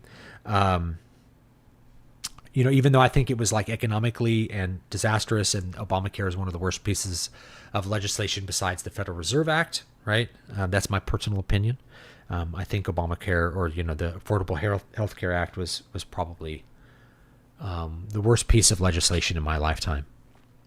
But they haven't had a figure like that because what they want is they want a messianic figure. Trump isn't that. Trump is a comedian. And so the right just sort of accepts Trump's warts because he gets things done and he excites people. And that's the Trump, right? Trump trumps the other candidates because he's Trump. There's no one on the left with that force of personality, but there's also, that's not what they want. They want another Obama. They want another Clinton. They don't have that. So there's a question of whether another Obama or another Clinton would even be able to do well. Now, maybe things have changed enough. I'm not sure. It's an interesting thing to think about. Destiny got canceled too, so he got kicked off of Stream and Kick for basically calling for all of our murders for years on end. And then he's like, so much for being anti-cancel culture. It's like, you wanted us dead. And frankly, again, it's symmetry. We get to be canceled no matter what. You have been trying to cancel us. You want us to be fired no matter what, but you don't get to be fired too. There's no symmetry of risk. No, let's introduce a little symmetry of risk, and then people won't be trying to. That's what will actually end cancel culture is. You have to feel like you're at risk of that too. Now, does that narrow the Overton window for what we could speak about publicly? It does. We have to be honest. It narrows it, but there's no other option. It's either narrowed from, if you imagine, maybe it's reversed on your screen. Let me look at me here. Right and left on your screen. Right and left. We're taking away what you could talk about on the right with cancel culture. But the left can go as far left as they want. Now we're going to bring it back in. Yeah, it narrows the Overton window, but I feel like we've had people on the right that have actually been able to shift that Overton window over a little bit, which is cool. But that's what they are. You're for canceling. You're like, well, you canceled us. You can't cancel us. We should be able to advocate for the overthrow of the government and the murder of all people who aren't like me. That's free speech. And I should be able to do that and have nothing bad happen to me. And everything bad should happen to you for saying that you want less welfare. Right? For saying that men are men. I've personally ran into multiple people who I know that said anyone who thought like Kirk should suffer the same fate. Sick of these people to no end. Yeah, I've seen a couple of them that were like maybe former friends on Facebook basically say stuff like this. Or like I don't condone political violence, but basically Kirk deserved it. If you say things that Kirk said, you're going to end up like him. The whole shooter was a conservative lie is spread far and wide. Heard my family downplay the shooting, then state the shooter was right wing. We really do live in a parallel universe. Yeah. The real shooter was almost certainly from an intelligence network. CIA, Mossad, take your pick. Again, I like this conspiracy theory because people don't believe that like a regular person could take a rifle shot. But anyway, I don't think it fits if you're saying that that's the guy who actually killed him. I've heard conspiracy theories. He was shot from behind by Mossad. It was all the trans lover guy is a patsy and, you know, that kind of stuff. I always hear that Martin Luther King was a rapist, but no idea if it's true. I mostly heard that he's a philanderer. But that's not, you know, the question is how much does that need to impact the political message? And, you know, I don't know. It's a good discussion. It's a good thing to think about, I think. The difference between me and Charlie is that he believed in always talking it out. I believe violence is a tool that can be used to deliver justice and is not to be seen as a force to always avoid, but to use wisely. The tolerance is over. Justice for Charlie. The question is, what are we going to do? I think a couple of good personalities did come up with some very good things, which is you need to use the RICO statutes to prosecute the funding.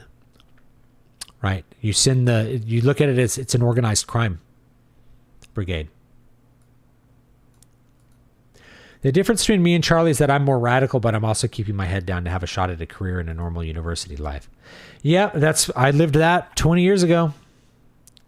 I worked in the news industry from 2010 to 2020. I was pretty much blacklisted when I pointed out that the COVID-19 rules went out the window during the Floyd riots. Yes. Well, you can't catch COVID when you're throwing bricks. That's the way. If we're throwing bricks through windows all the time, none of us would get COVID. I ended up leaving the industry because my manager told me that I had pissed off the newsroom and I was tired of the newsroom. It was only a matter of time before they fired me. All because I joked that George Floyd cured COVID-19. The virus wasn't an issue at that point in time. Yeah, and 5 years later, and I've only been in contact with 2 former coworkers. The rest disappeared from my life. They either blocked me, put me on read, or nuked their internet history. It's a cult. If you talk about the cult, my mother-in-law died and we couldn't go see her in the hospital after she had heart surgery because of these COVID rules. She had to basically have no one around her, and maybe she would have recovered better if she'd been able to have her family come see her. But the fact is, we weren't allowed to do it. Church was canceled. We weren't allowed to have church. We would be, you'd get arrested for going surfing without, because you're going to catch the COVID from surfing, right? People don't remember how bad things were in California at the time. It was simply intolerable. I remember my local gym called people to be like, we're opening back up, even though it was illegal. They just opened up. And who did I see at the gym? All the local sheriffs, because that was the gym they used, right? So the gym opened up and the sheriffs weren't going to do anything about it because we happened to live in a locality where they weren't going to enforce those rules. But most people were not that lucky. Not saying Charlie's Jesus, but Jesus also got killed for his ideas and beliefs. Many people have. There are many martyrs in the past. We don't need to go through all of them, right? The difference between Charlie Kirk and me is how much further to the right. Now, actually, I'm going to pause here because if you put a heretic on trial and execute that heretic, like burn them at the stake, or you force Socrates to drink hemlock, Socrates had a trial. The whole point of the assassinations and the stochastic terror is to not have a trial, to not have discussion, to not have him be condemned in any way that's binding, but to allow individuals who feel that this person should be murdered to commit murder, right? Not only to allow them, but to incite them to do so. The difference between Charlie Kirk and me is how much further to the right I am now and how little tolerance I have left for these people. The difference between Charlie Kirk and me is that he was willing to engage in debate. The difference between Charlie Kirk and me is I'm not Christian and I will not turn the other cheek. Whatever it takes, I support. Okay. This is spot on, Dave. The only difference is reach, visibility. Most conservative people and Christians share all of Kirk's views, and we have been ordered to an extent and that excuses our elimination in the mind of the radical. Here's another thing about the Jewish conspiracy theory, right? Trump really liked Charlie Kirk. Do you really think the state of Israel would risk their relationship with the United States to get a media personality to stop doing college tours who maybe is slightly critical of Israel's current military action? Not even really critical, mostly supports Israel. I just don't see it. It just is not, it doesn't make sense to me. I don't think it fits the facts. Anything could happen. Anything could be true. This could be some kind of wild, overcomplicated movie plot going on, but it just doesn't fit what we know after a week. Great video, David, and 100% correct. I've come to the conclusion that 50% of the population, give or take, are fully indoctrinated, completely insane, and would happily take us out given the opportunity. So anytime we were out in public, such as grocery shopping, etc., the only reason we're not constantly attacked is because that 50% doesn't know us personally and doesn't know our core beliefs. I would actually disagree with that. The mob is truly dangerous, and we have to be very careful these times. The reason they don't attack you is because of symmetry of risk. That's why they don't attack you. They don't know who you are, but let's say they did. Am I going to get attacked in the grocery store? Probably not. And the reason is because it's full of people. Those people might come to my defense. Those people are going to witness the attack. Those people are going to possibly be armed. And if someone decides they want to pull a gun on me and shoot me in the grocery store, it's going to be a bloodbath. And I might be armed, right? So it's a symmetry of risk. The talking in public thing with Charlie Kirk is again, an asymmetry of risk. The sniper's taking a big risk, but in the moment of the shot, he's safe. Charlie Kirk's not going to be able to fire back. That's why those sorts of moments are chosen. So I think the bigger danger, like, and keep in mind, it's like anytime you have a public event, there's risks like that.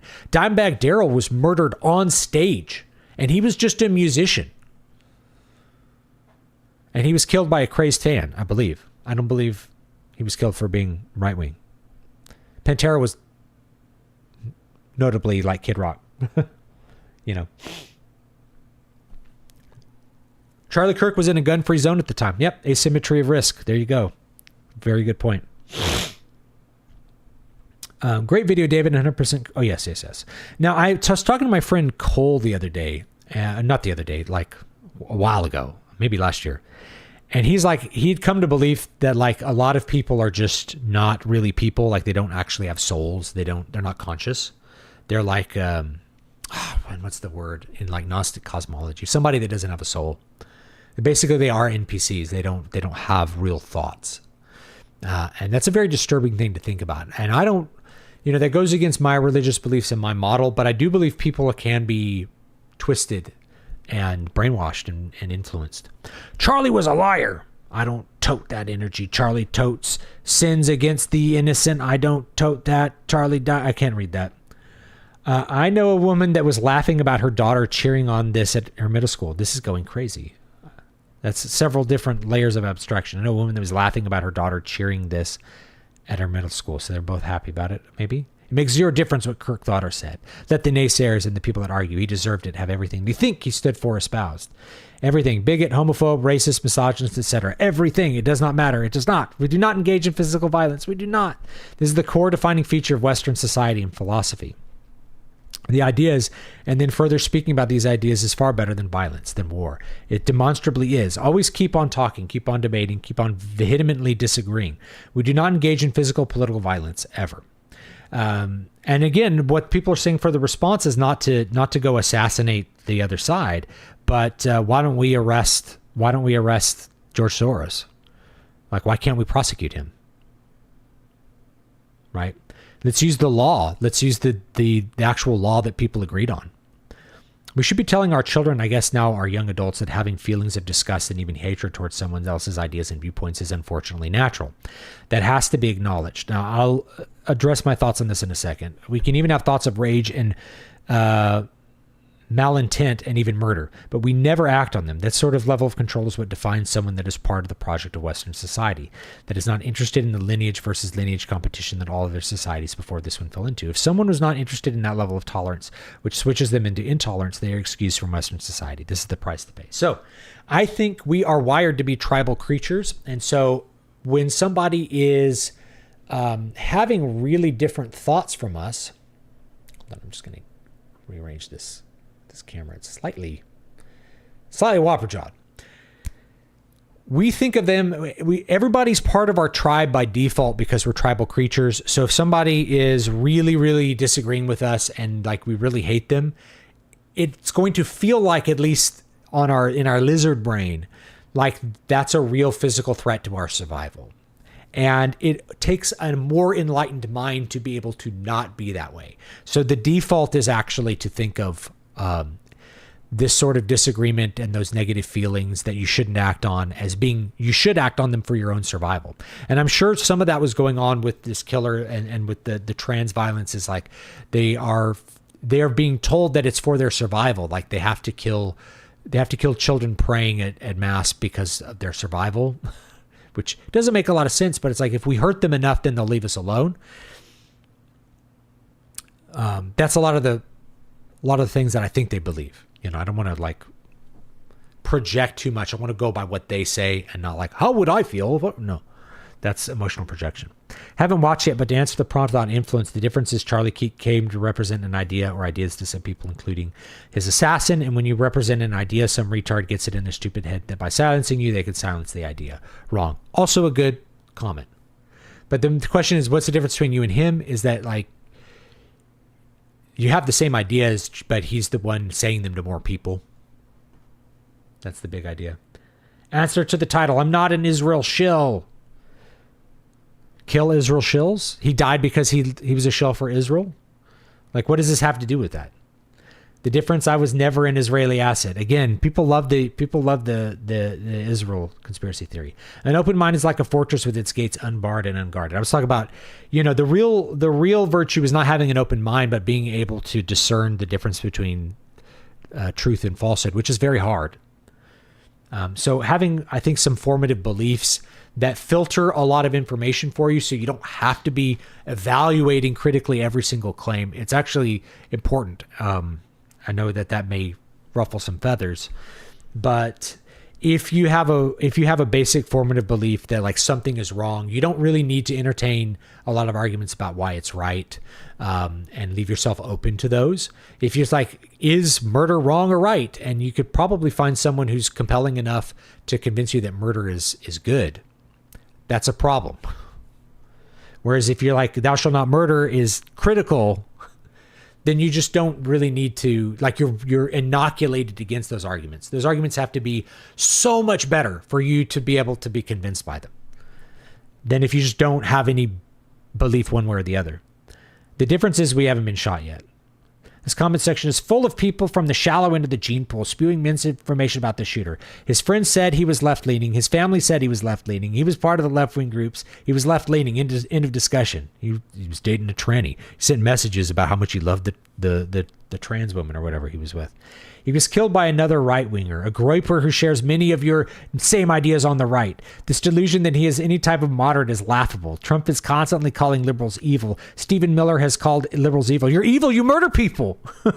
They have censored papers they disagree with. They have erased freedoms and targeted people who disagree with them, and destroyed the economy. No, it's like the economy is destroyed by many things, but Obama did a terrible job with the economy, and so did Biden. Biden's economy was truly terrible. You just have to live through it to experience it. You know what I mean? But again, this lie, and I love this. There's literally evidence the shooter was left-leaning. Nice try. It's like, where did you get this information? He's one of you, smooth brain. No, like, you just can Google it, right? It's not a big deal. But what they do is they assert something with zero evidence, then demand that you provide the evidence for what everybody else already knows is true. It's like, they're like, the earth is flat. And it's like, bro, the earth is round. Everyone says so. And it's like, where's the evidence that the earth is round? It's like, you asserted the earth was flat with no evidence, right? You can't then pull the old, your burden of proof is on you, dude. It's like, you didn't provide any proof. You're the one making the claim. You have to provide the proof that he was a groyper. The only thing he had in common with groypers is that he's gay. Moderates killed Charlie Kirk. I'm almost at the end of the comments. Yes. And we'll be done with the stream. Moderates killed Charlie Kirk. They spent decades going through the motions to keep everything on the current trajectory. Actually, let me hop back here. The reason they have this is a response to like cognitive dissonance, which is like, we can't be the violent ones. It's like, but then people that think exactly like you do the violent things, and you think violent thoughts all day, and you're basically saying that the reasons that you should be violent is because Trump is calling you evil and stuff, right? It's this nonsensical sort of emotional torture reaction to information that doesn't jive with your worldview. This person's also just completely retarded. Like, there's no talking to people like this. They're too, an open mind is a dangerous thing, but you're not going to persuade this kind of person for anything. You never persuade them. So just, you want to limit their ability. Say, like, in a normal video, I would just ban this person to limit his ability to be more psychically damaged and to convince anyone of anything. Moderates killed Charlie Kirk. They spent decades going through the motions to keep everything on the current trajectory while jumping through increasingly grotesque hoops to avoid acknowledging the total intellectual deterioration of the left. The tyrants were everywhere, in every institution, in every business, in numerous bubbles we've been watching over the years, from Gamergate to metal music. Hardly a single place remains where they haven't yet affected policy, hired, fired, and reworked dictionaries. Nobody can deny to have had countless run-ins with them over the past decade, but addressing it would have been work. It would have been potentially affected one's stocks, or led to a disagreement with one's wife, and sleeping on the couch like a wuss. Now a moderate has been shot, and his own faction won't even remember him because there's no war in Ba Sing Se. I don't think it's shaken out that way. I think there's been a big reaction. The question is whether, like, the Republican leadership will follow through on some of the big suggestions, like using RICO. Dude, you speak rightly, but how dare you compare Kirk to Maddow? A better comparison would be Maher or Colbert. Like, put some respect to it. I want to imagine, I used Rachel Maddow for good reason, which is that I want you to imagine the person that you like, the right wingers would probably, the media person the right wingers would hate the most. Like, I think Colbert is a clown. I don't hate him. I think he could potentially be funny. And Bill Maher, I think, is very clever. I don't hate Bill Maher. Bill Maher is kind of a 90s liberal, maybe in a good way, right? He's the kind of person that I think it's a lot easier to have a disagreement with or to find common ground with. People like Bill Maher. People hate Rachel Maddow. The question is, would you go shoot Rachel Maddow? And the answer is almost certainly no. And you wouldn't condone it. And if Rachel Maddow had been shot, we would be condemning the killer, and we would be trying to look at, I know that the right-wing leadership would be looking at trying to figure out how that happened. There would be a massive self-flagellation from the right because of, they just have a different mindset. Whereas the left hardens themselves against it even harder. They go double hard with the fascism words to see if they can get more people to do this. They're living in the Hitlerite bubble, I think is what Scott Adams called it. I'm a fan of Scott Adams. I got a dog bird back here. Are you going to persuade people in the Hitlerite bubble? My guess is that you will not.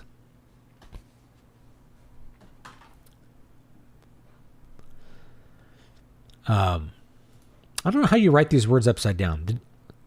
The difference between me and Kirk, I acknowledge there's no point negotiating with socialists and communists. There never has been. There never will be. Bashing, I don't know how you wrote the word upside down. I don't know how to do that. And it's obviously a good thing. It's natural. And the thing is, Charlie didn't really do that. He was pretty soft and moderate. He was very, very nice. It's a natural societal defense mechanism when you vote for women, feelings, tolerance, and delusion. The rest is a bunch of losers killing people who they envy. This will not go away. You homebrew third world style terrorism and become these people's faces are white. You will never call them terrorists and eradicate them, but instead live with the fear. I'm not sure where he's going to that. The difference, I don't take money to shill for an ethno-state. Another, the Israel comments, only to get cold feet about it when I realize I picked the wrong side. Who's funding all the anti-Israel comments? It feels too coordinated. You know, I'm not a pro-Israel guy at all, but like that feels really coordinated. Thank you for pointing out that this is and will continue to be a genocide of righteous societal norms unless the left's ideology is eradicated. He claimed that sowing discord with his nonsense conspiracy theories, like what, is healthy disagreement rather than a source of conflict. He advocated for the very policies that his killer exercised against him. I don't shoot myself in the foot.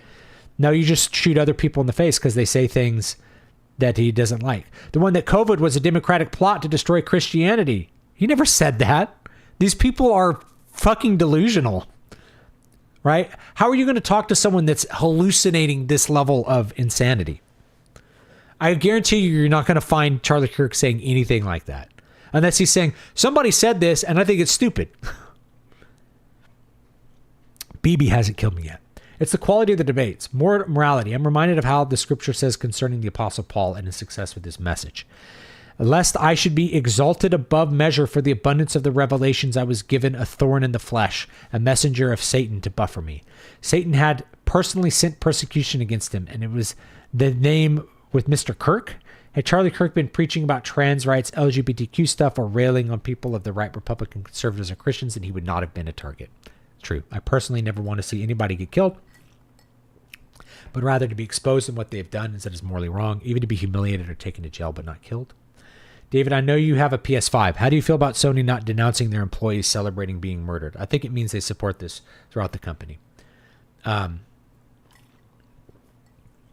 Yeah, I agree with the comment here. I don't think they follow, really. I don't think that actually follows. But, you know, they might need to address some of the things that they've done, right? And here's the thing. You don't need to buy any new games. There are no new games coming out which you need to play. There is no shortage of games for you to play. You can play games that have already been released until you die and never run out of games and never run out of good games to play. The new releases, you do not need to play them. You do not, if you bought a PS5, you don't need to buy games for that PS5. You can play on older systems. You can play on a PC. You can play Super Nintendo games, right? You can just not buy more PS5 games. Just don't buy the games. It's not hard. The main reason that you want to,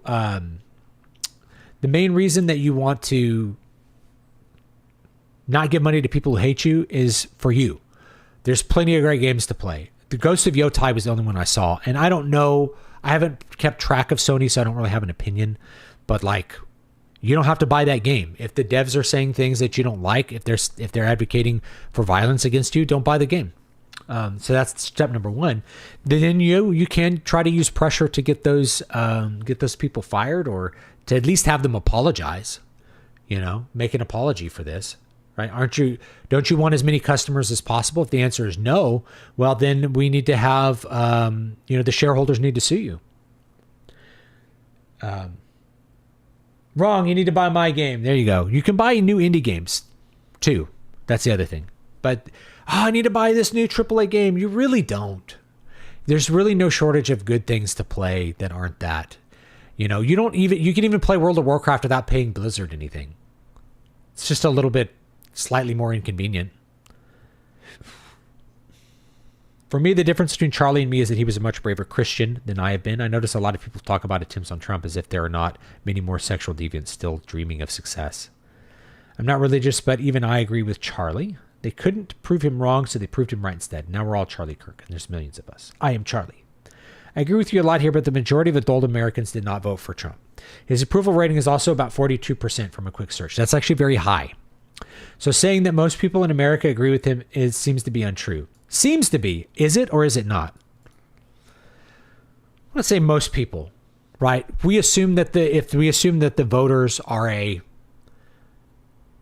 sample of people's opinions and not completely out of whack, right? Then most people agree with him.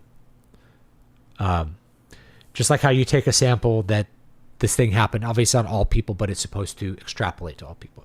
Myself and a lot of people I know have essentially gone the George Carlin approach and feel that even participating in the political system of our country lends it more credibility than it's due. I opt out. I will not vote for the lesser of two evil probable pedos. Just my thoughts. Hope all are well. Okay. So I've done this before. The problem with saying like, I'm not gonna vote, I refuse to participate, is that you, by refusing to make a pick, you are probably picking the option that you like the least. That's how it works. Because if you're not affirmatively voting for, let's say you have two presidential options, one of them is going to be president. Saying, well, I don't like either one, therefore I won't vote, is really it's working against your interests, because one of those is more preferable than the other and you should vote for one. Same thing with like local elections, especially. It's like, I don't like these two candidates. One is better than the other. And so acting in your interest to increase the likelihood, the better outcome for you, versus being passive and basically yielding up to the more negative outcome as if they're the same is not logical. This is to presume that they're the same. They're not the same. One is worse than the other. Say the lesser of two evils. Well, one is definitely worse than the other. So you actually should vote for the lesser of two evils. I've gone over this before. And imagine wasting time on movie slop. Yeah. I wouldn't. Yeah, you could just watch old movies. You could watch old movies till you die. And there are a lot of good ones. The thing that fills me with rage is the same thing that's always annoyed me from the very beginning of me noticing these people over 10 years ago. And that's that they think that they're the good guys. Everyone thinks that they're the good guy, just so you know. As they make their videos celebrating this, they actually think it's far more moral and much better person than Charlie. Osama bin Laden thought he was a good guy. We've never before in human history had so many delusional people, and it's completely and utterly the fault of the MSM mainstream media. They've been telling these people nonstop that everyone on their other side is a Nazi, and that they're all Nazis, and it's good to kill them. You're a good person if you do that. It's like, I'm going to punch Nazis. You're not a Nazi, are you? There's no Nazis. There's no Nazis for you to punch. They aren't real. Well, all the Republicans are Nazis. No. Okay, so the Nazi just means a person I don't like, and therefore when you say, I'm going to punch Nazis, it's like, I'm going to punch anyone that I disagree with. I'm going to physically assault them. That's called, you're psychotic. Yes, I think Charlie is more moderate than me. He seems like one of the nicest people I've heard speak. If they did this to him, they'll do that to me without question. I can't believe he's gone. Yeah. I'm glad you said this. I've been trying to articulate how it's not crazy people on the internet.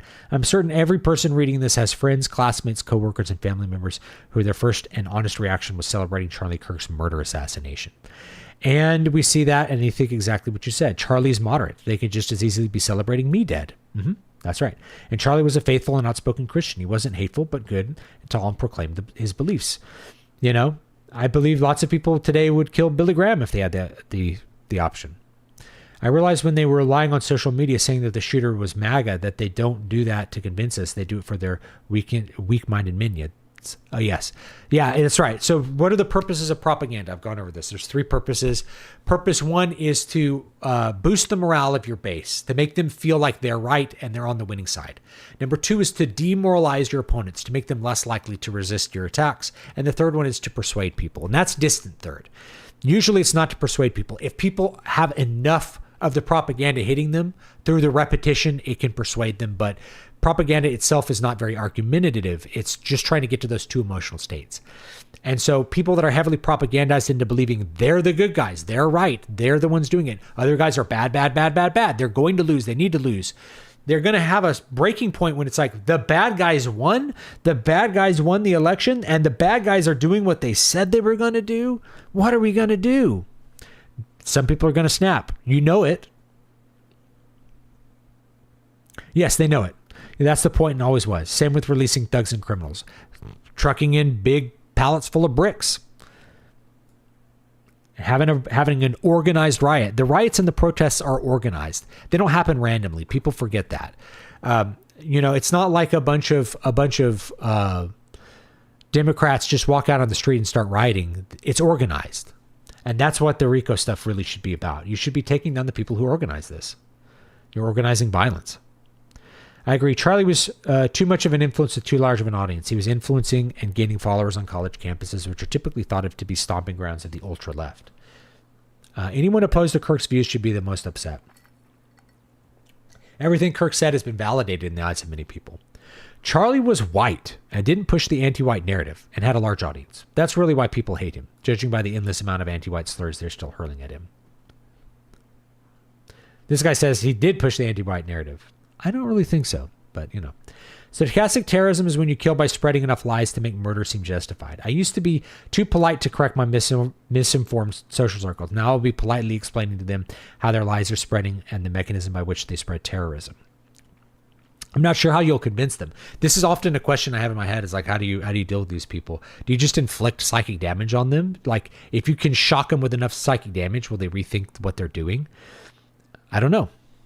Or do you actually try to persuade them? Because the way that you're really going to persuade them, like if you really want to persuade someone, you have to get them out of the brainwashing thing and deprogram them. That means they need to not have the internet. You need to get them off the internet and you need to put them in a real community of real people that think differently from them. And if people are like, well, do you have a community? I have a community of people that think differently than me in the real world, right? In this real world, I do. I have gay friends that are in this real world with me and neighbors. So I often think about what other people think that is different from me or what their values are, what they care about. You have to get them out of the internet and around real people. And then that will slowly unwind these threads that bind them in and like I said, they're in huge pain. They're being lashed psychically all the time. You get them out of that pain and then they can actually feel good about other people. It make a big difference. So like, I believe if you took your standard kind of shit lib woman and you put her out and got her off the internet and basically put her in like a suburban Texas town for like 4 or 5 years, she would become a conservative and not realize she had become that. I really do think that.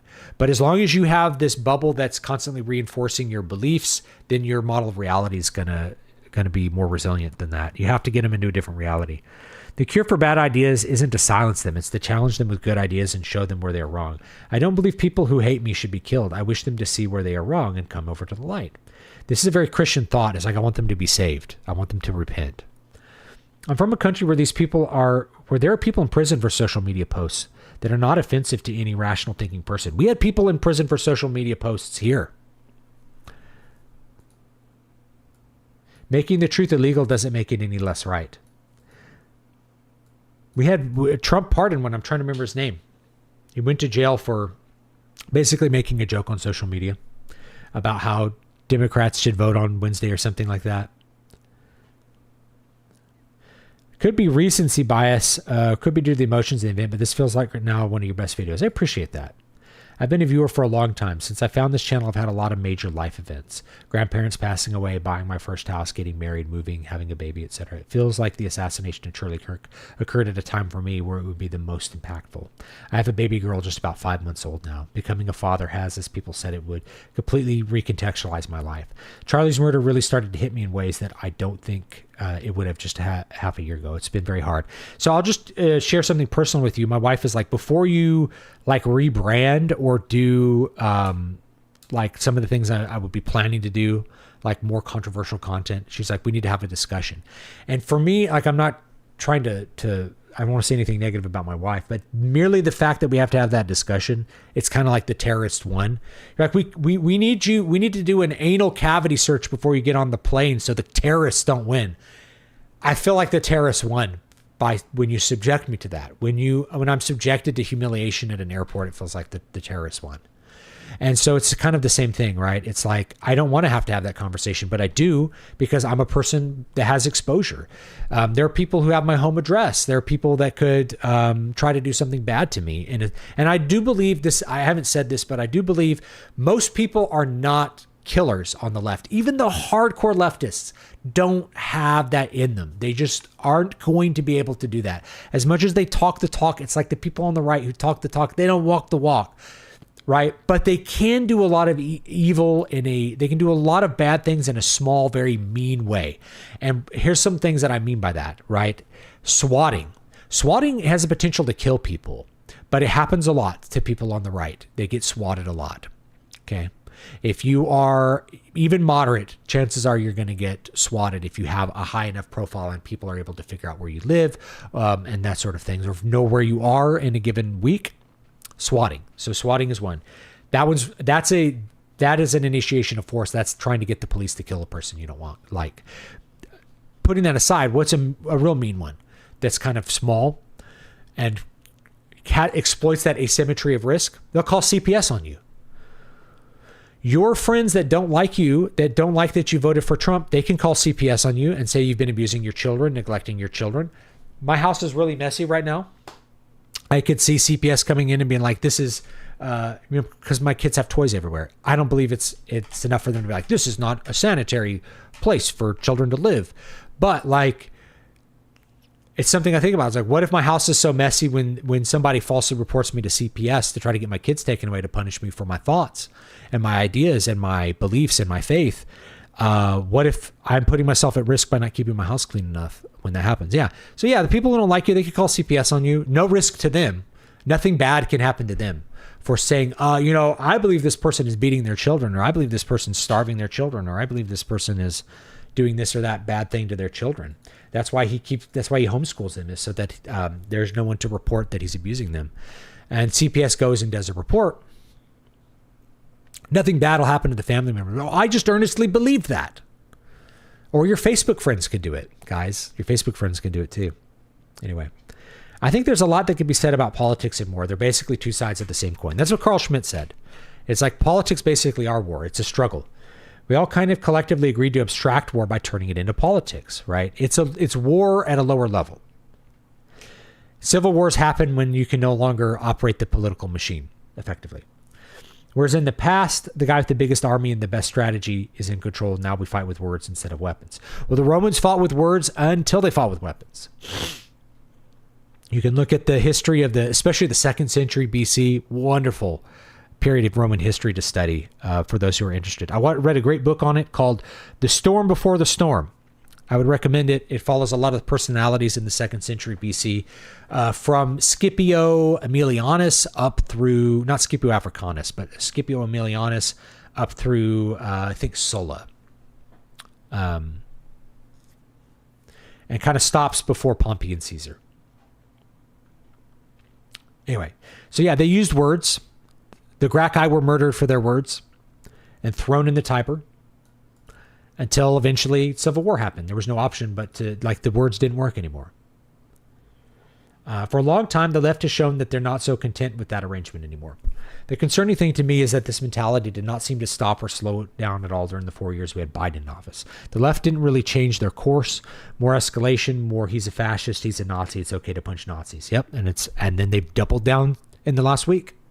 Now we're at the point where they pretty much have to take the mask off. They don't really want to have an abstract war anymore. They're tired of fighting with words. It's because if you lose at the ballot box, how do you respond to that? You have to have some other kind of response. They're happy to score a kill with weapons instead. Many of them, with their names and faces and locations permanently visible, are advocating for more violence. Not just for Charlie Kirk. How about Elon Musk, too? Elon Musk can't go anywhere without a security detail. Luckily, he can afford it. Can you? How about J.D. Vance now? How about Charlie's wife now? She was so aggressive and extreme in her short address after her husband died, after all. So divisive. It's been a tough realization seeing how many people would cheer for my death. And again, not in an abstract sense. It's quite something. I just thought I'd share some thoughts that have been in my head lately. It's been a bit of a rough time the past few days. I'm sorry for that.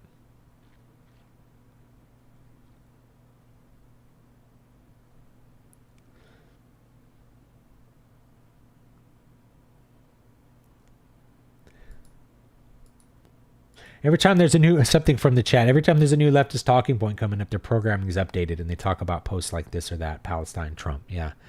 I mean, it's kind of compelling argument or kind of compelling thought that my friend Cole was telling me.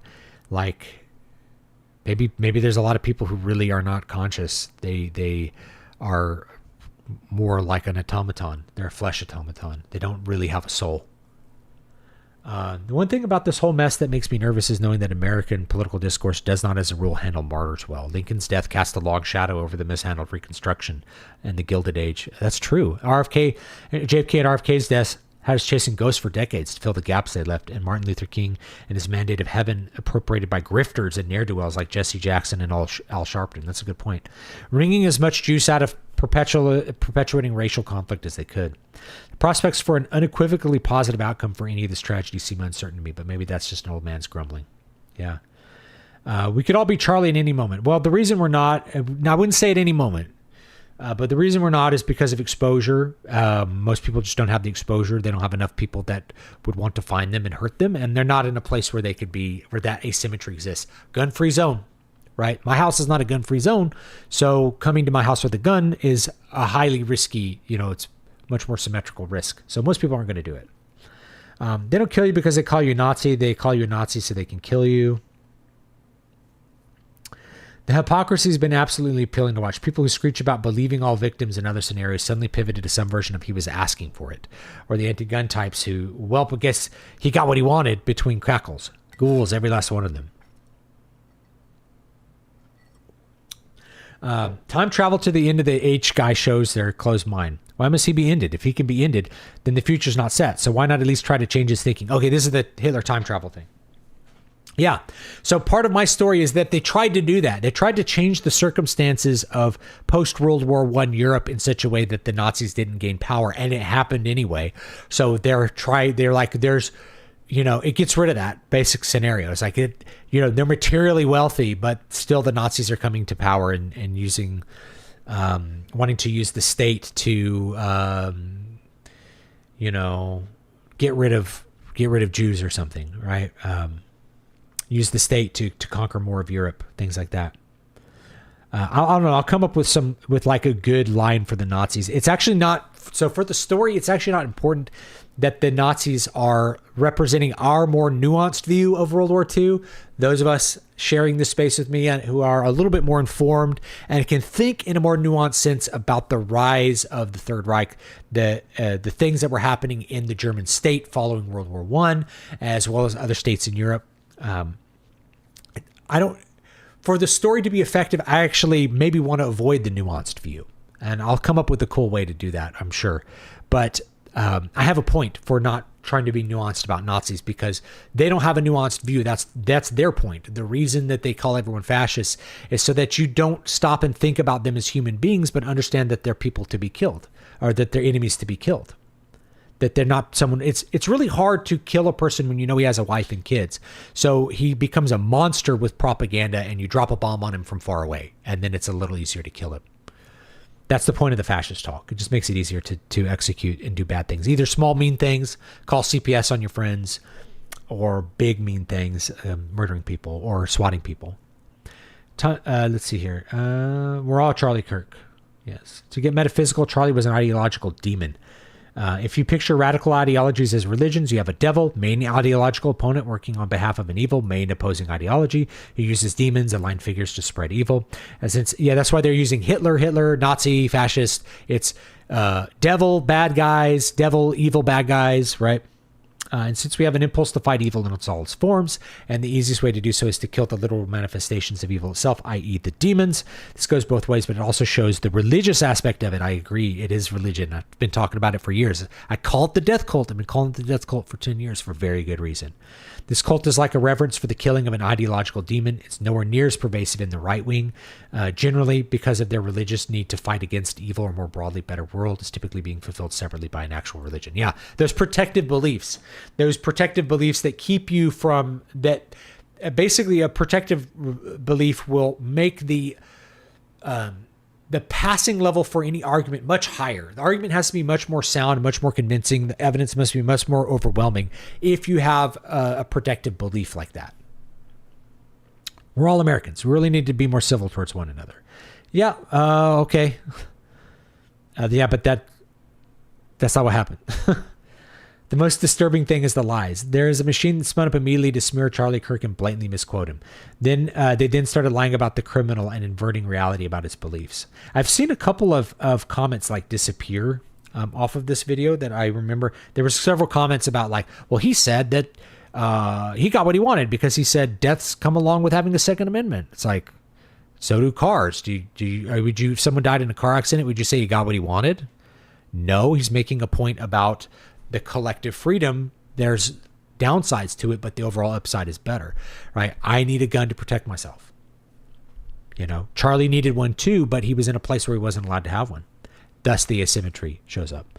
Charlie Kirk wasn't just a media figure. He founded and organized the biggest grassroots youth political action group in TPUSA. Trump doesn't win without Charlie Kirk. A lot of people have said this, that, he was really actually very critical in the election. Charlie's more moderate than me, but had views that I don't agree with, but he's done more than just about anyone in waking up young people to the perils of leftism. He was a tremendous force for good and a shoo-in to be future president. I've been seeing that idea a lot. It's an interesting idea. His death has changed history in ways many people cannot fully understand.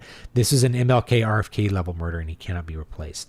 David, Charlie was murdered because he had a big audience. Okay, but now how did he get a big audience? By being a loudmouth, annoying, outspoken person. That's why he got killed. And Taylor Swift isn't. There's people who want to kill Taylor Swift. I don't think you should make a mistake about it. There's crazy fans who would love to murder Taylor Swift.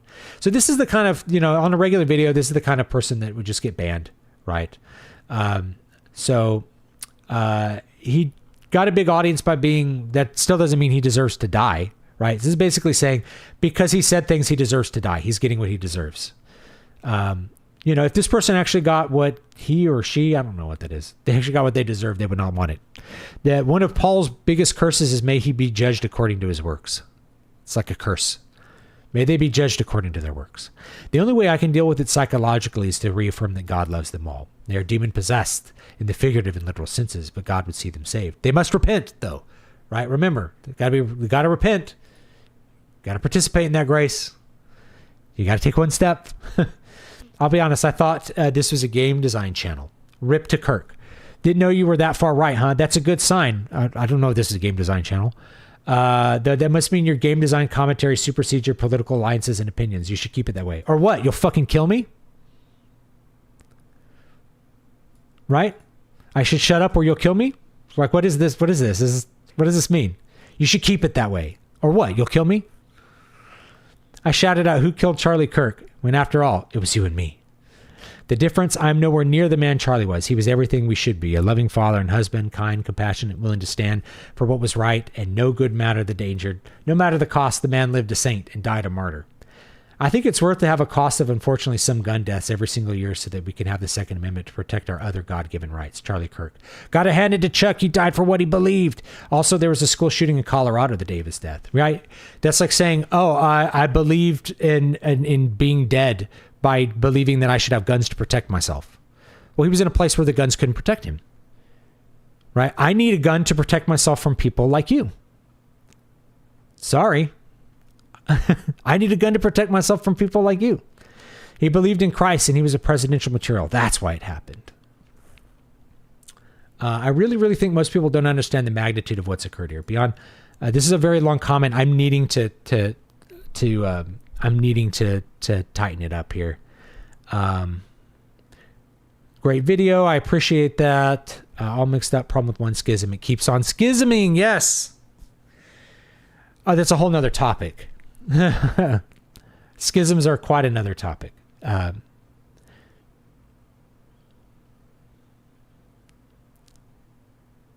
Very good point. I didn't think of that. The difference between Kirk is that I simply, that he has the audience and I don't. I actually think it's that Kirk has some pretty mild milquetoast opinions on certain things.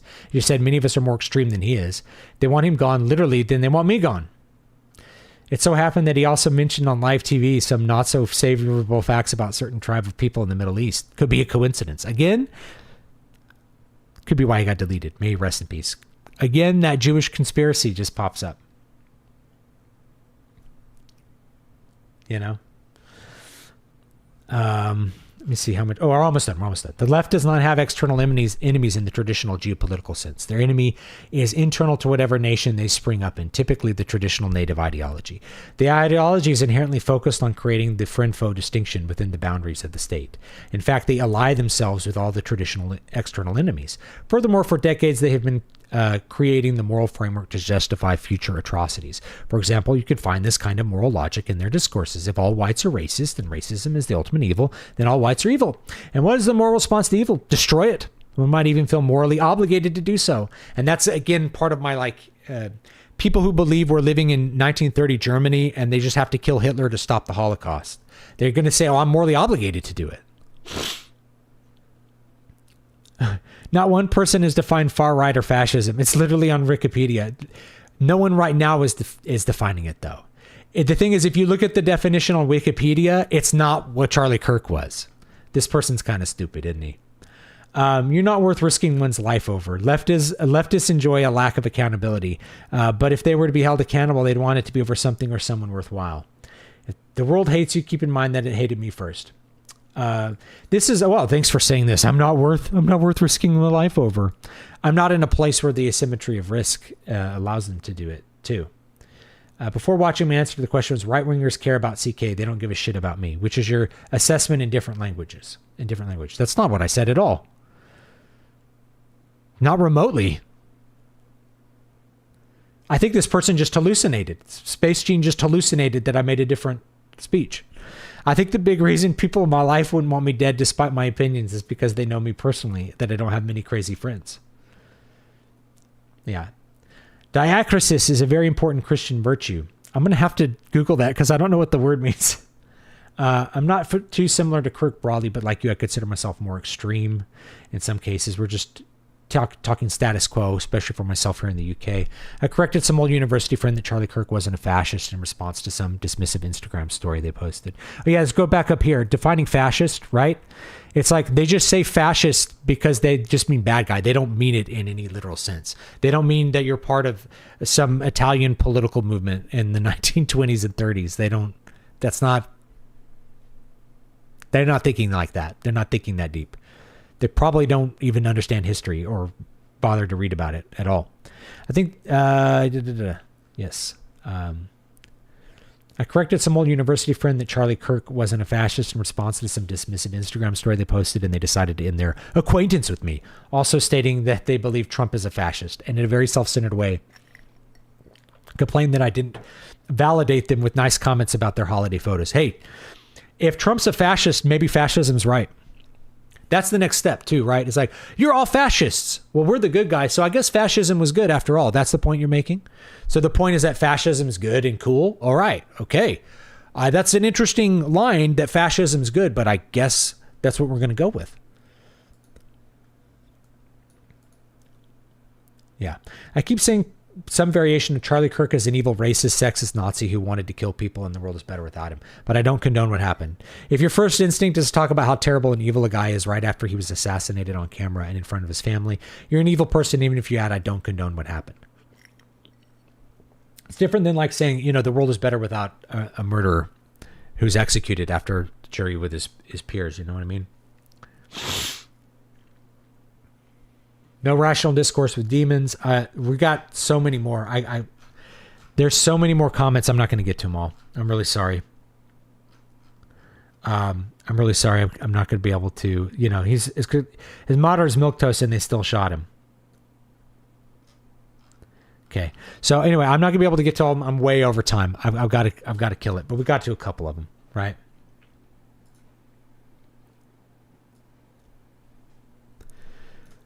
We got to as many as we could. I got to like at least 100. Okay. Memel order XX969 is such a Fed handle.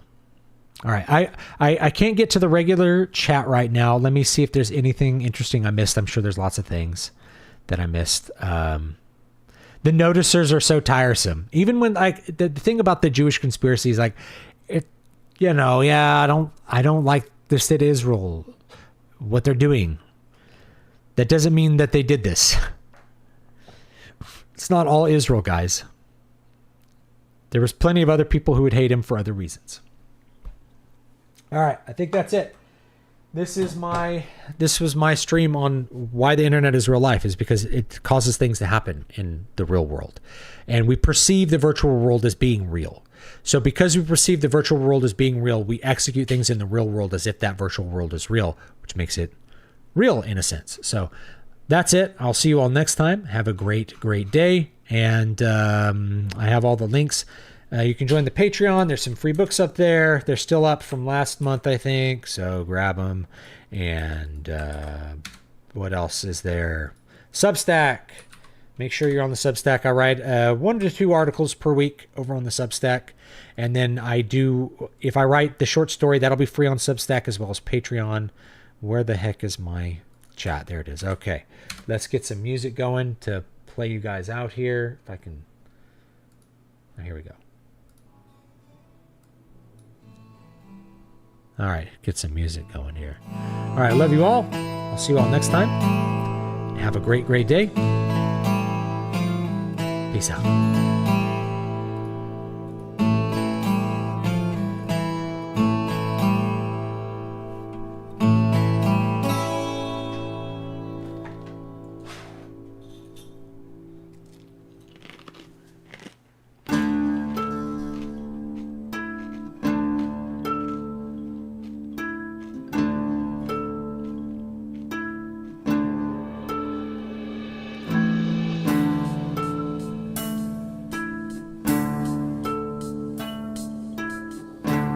You can hear me eating.